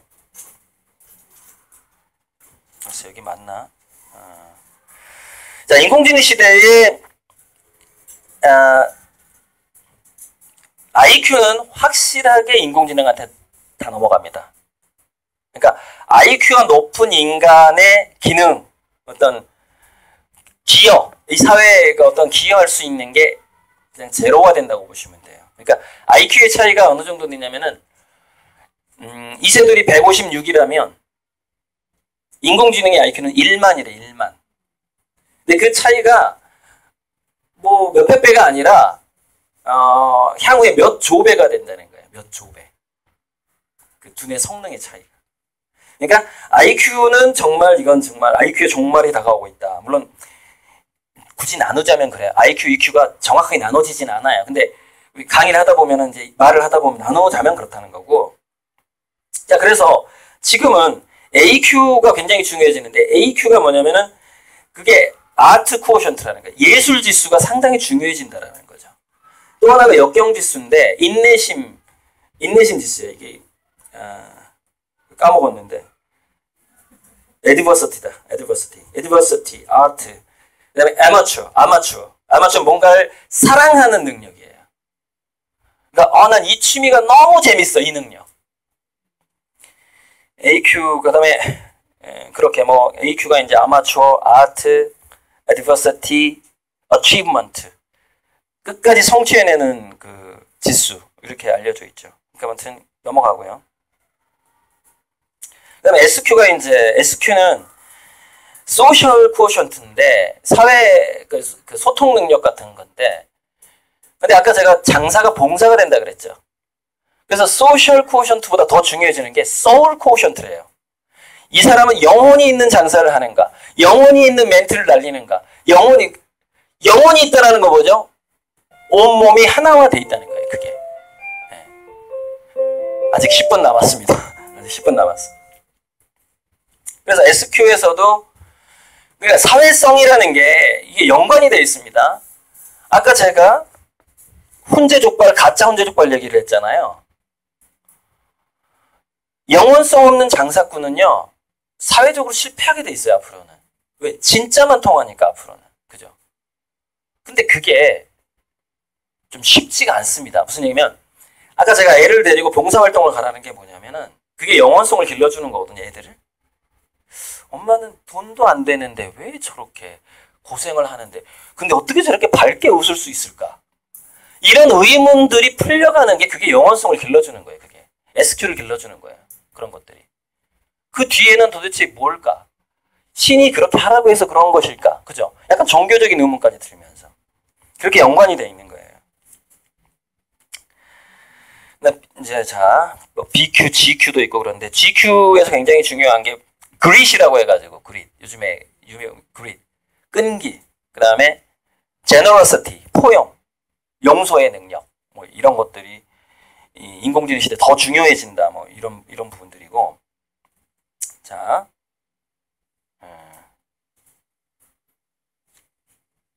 BQ는 생태적 지수래요. 생태적 지수. 그러니까 생물 원해를 식물을 잘 기른다거나 뭐 그 동물을 잘 기른다거나 하는 거 바이오에 관련된 그 능력이 상당히 중요해진다. 앞으로 CQ는 이제 호기심.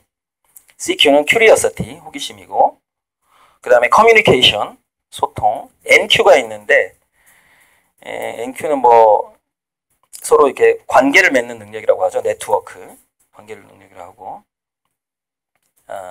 DQ가 있는데 이게 비슷비슷한데 디지털 코션트라고 하기도 하고 그러니까 디지털 활용 능력 이걸 DQ라고 부르기도 해요.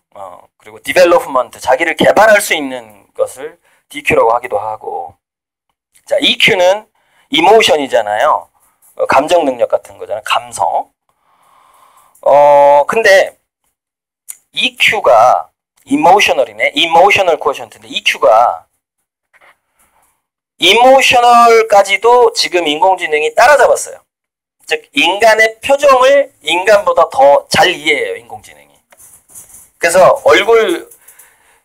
얼굴에 표정을 짓게 한 다음에 여기 눈썹하고 눈만 있는 부분을 인공지능한테 보여주면은 이 사람의 감정을 인공지능은 알아맞혀요. 근데 인간은 못 알아맞혀요.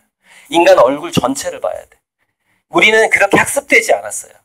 얼굴 전체를 봐야 진짜 이 사람의 마음을 이해를 하는데 인공지능은 눈만 보고 알아요. 근데 재밌는 건 뭐냐면 중국의 그 천망 인공지능이라고 100명의 감정을 동시에 파악을 해요. 딱 찍고 한 번에. 그게 지금 공항 검색대에 올라가 있어요. 사람이 누군지를 알아봐요. 그냥 통과해도 지금 이렇게 누군지 다 알아. 인공지능이 다 카메라로 찍어가지고 다 누군지 다 알아요. 그래서 무슨 얘기냐면은 이모셔널이 인공지능이가 있는 건 아닌데 그 인간의 감정을 활용하는 능력이 워낙 뛰어나다 보니까 EQ의 능력까지 인공지능이 이미 들어와 버린 거예요. 그래서 심리 상담을 하는데 대화로 심리 상담을 하잖아요. 지금 그 실험을 했는데 인공지능하고 상담했을 때가 더 만족스럽다라고 나옵니다. 평가가. 그러니까 IQ와 EQ가 지금 이미 인공지능한테 넘어간 상황이에요. 그래서 다른 걸 지금 해야 되는데 그래서 SQ 같은 문제도 사회성인데 이 사회성은 소울이 없으면 이제 안 돼. 사회 관계가 장사도 못 해요. 구멍가게 떡볶이 장사도 못 하는 시대가 와버리는 거죠. 자, 마무리를 쭉 할게요. 자, FQ가 굉장히 중요한 게 있는데 이거는 이제 퓨전하고 픽션이에요. 재미있는 거짓말을 할 수 있는가 그 능력. 그리고 섞을 수 있는 능력이 있는가. 퓨전하고 픽션이에요. 그 다음에 뭐 HQ 같은 것도 여기서 이 H는 휴머니즘이 굉장히 중요하다. 휴머니즘. 그러니까 동정심 같은 거. 동정심. JQ가 있는데 JQ는 조크래, 조크. 농담을 할 수 있는 능력. 이게 인공지능 시대에 이제 우리 아이들이 신경 써야 되는 능력들이에요, 이게. KQ가 있는데 친절지수래요. kind. 얼마나 친절할 수 있는가.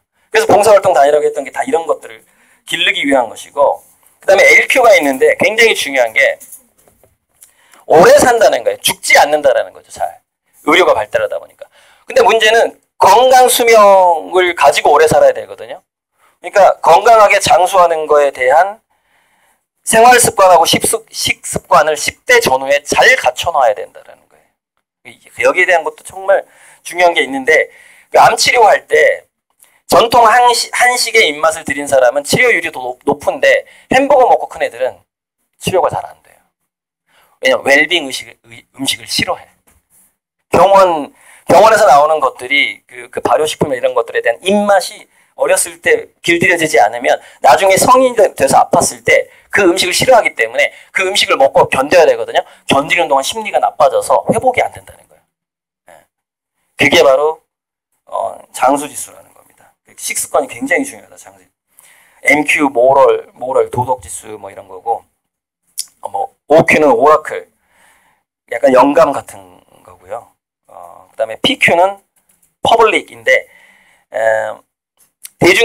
대중들 앞에 나설 수도 있는 그런 능력들 같은 거예요. 사회성하고 좀 비슷한 거. 자, QQ가 있는데 퀘스천, 질문을 던질 수 있는 능력이라는 거예요. 질문을 막 던질 수 있는 능력. RQ가 있는데 이게 회복 탄력성, 역경지수, adversity, AQ랑 비슷한 건데 resilient quotient, 회복 탄력성, 다시 회복해낼 수 있는가. 이게 이제 RQ고 제 책에 자세히 나와 있습니다. 두뇌사에서. 그 다음에 롤플레이가 있는데 역지사지의 지수가 또 들어가요. 상대방의 역할에 대해서 이해할 수 있는 거. 이제 이거는 EQ하고도 다 연관이 되는 건데 그걸 좀 더 끄집어낸 거예요. 좀 더 끄집어내서 특화시켜서 하는 거죠. 그 다음에 UQ는 유니크, 얼마나 유니크한가. 그 다음에 VQ는 비주얼라이제이션이 시각화를 잘하는가, 얘가. 시각화의 능력. 그 예체능, 아까 아트 지수하고 통하는 거예요. 뭔가 이렇게 자꾸 그림으로 표현해보는 능력이 더 중요해진다. 글로 쓰는 능력보다는 더 그림으로 표현해보는 능력이 뭐 여러 가지로 더 중요해진다. 자, WQ가 있는데 이거를 잭 웰치도 얘기해봤는데 이게 와우 지수래요. 와우. 그냥 감동받는 지수라는 건데 뭔가를 보고 와우, 원더풀 이렇게 할 수 있는 지수라는 게 따로 있대요. 이게 굉장히 중요해요. 그 설득 능력하고 소통 능력에서. 이게 뭐냐면 집안에서 엄마 아빠가 자녀의 어떤 작은 걸 보고 와우, 원더풀. 이게 그 푸르미하고 왜 초록이 엄마인가가 한 거 있잖아요. 그 둘째 그 영재로 키울 때 그 푸르미 엄마가 하는 얘기가 있잖아요. 자기가 자기 애한테 해준 건 딱 하나밖에 없대. 뭐냐면은 그걸 가스비라고 하던가 Take my breath away라고 그러죠. 우리가 첫눈에 예쁜 여자를 봤을 때 남자들이 호흡을 멈췄다라 그러거든요. 그래서 자기는 자기 아들한테 이거밖에 안 해줬대. 뭐 하면 이거 정말 네가 했어? 이랬다는 거예요. 맨날 이게 숨을 멈추고 깜짝 놀래줬대. 그랬더니 애가 막 열심히 하더래 뭐를. 그래서 하루는 이 강의 들어보세요. 다 유튜브에 있어요. 푸름이 엄마 강의인데 하루는 뭘 이게 해왔더래요. 아주 그냥 속 괜찮은 걸 해왔더래. 그래서 그날 바빴대요. 좀 정신이 없었대. 그 푸름이 엄마가. 그래가지고 그 둘째가 딱 해왔는데 그래서 하고 넘어갔다는 거예요. 그랬더니 얘가 이렇게 계속 쳐다보더래. 어렸을 때 초등학교 때 계속 쳐다보더래. 왜 쳐다보지? 딱 눈이 마주쳤어요. 근데 둘째가 한참 있다가 하는 얘기가 엄마 왜 그거 안 해? 이러더라는 거야. 엄마 왜 그거 안 해? 그거? 잘 까먹은 거야. 맨날 그렇게 해주다가 뒤늦게 하면은 좀 재미가 없겠죠, 그죠? 감동이 덜하겠죠. 그때 해줬대. 늦었더라. 엄마가 깜빡했네. 대단하다 해줬대요. 감동은 약하더라도 그걸로 키웠다는 겁니다. 와우 지수, 와우 지수, WQ, 원더풀, 와우. 그걸로 했더라. 다 끝났어요. 자, XQ인데 이 XQ는 뭐냐면은 주변에 있는 것들을 의심해보는 지수라고 하는 겁니다. 의심. 소크라테스처럼. 그게 정말 진리야? 라고 한번 생각해보는 거. 늘 의심하는 거. 이걸 XQ라는 거예요. 근데 아까 말씀드렸다시피 우리 한국의 그 패러다임 자체가 워낙에 단순해서 뭐든지 정답은 이거야라고 이렇게 단정적으로 생각하는 부모들이 너무 많다, 한국은. 그래서 부모부터 이 길이 좋은 길이고 이게 올바른 사다리야. 너가 성공할 수 있는 이게 올바른 사다리라는 생각을 의심해야 돼요. 그리고 지금은 의심하는 게 더 유리해졌어요. 인공지능 시대다 보니까. 그게 XQ예요. 그러니까 그 부모가 자식을 보면서 와우! 숨을 못 쉬는 거, 이게 놀래주는 거, 애의 어떤 성과를 보고. 그 다음에 자기가 자녀를 정말 사랑하는데 이게 정말 제대로 된 사랑법일까라는 것을 또 자기 자신을 의심하는 거. 부모가 그렇게 했을 때 그 아이도 XQ. 질문을 던지고, 퀘스천. 의문을 하고 뭔가에 대해서 이게 정말 맞는 것일까 의문을 하고 이런 사람이 되는 건데 질문을 던지고 의문을 하지 않으면 뭐가 안 되냐면 그 돌발 질문에 약해지게 되고요. 창의성이 안 나와요. 실질적인 업무에 들어갔을 때 안 나와요. 실질적인 사회적인 역할이라는 것은 인공지능 시대는 그래요. 매뉴얼로 적혀 있는 건 인공지능한테 다 넘어가요. 문서화되는 게 다 넘어가요. 그러다 보니까 인간은 문서화되지 않은 것, 전례가 없는 것만 다루게 된다는 거예요. 우리 아이들이. 그래서 전례가 없는 것을 다루지 못하는 애는 그냥 백수가 되는 거예요. 그래서 지금 여기 초등학생이라면 80% 정도가 백수가 되신다고 보면 돼요. 그러면 20% 정도는 직장을 갖게 되고 80%는 그냥 그 국민기본급을 받으면서 살게 될 거예요. 근데 그 20%와 그 80% 차이는 뭐냐? QQ와 XQ예요.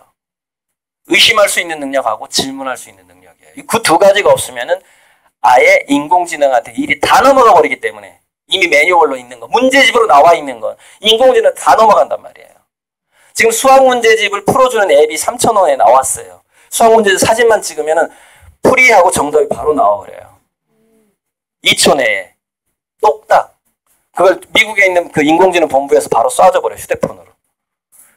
그 앱 값이 3,000원이에요. 3,000원. 지구상에 있는 모든 문제를 다 풀어주고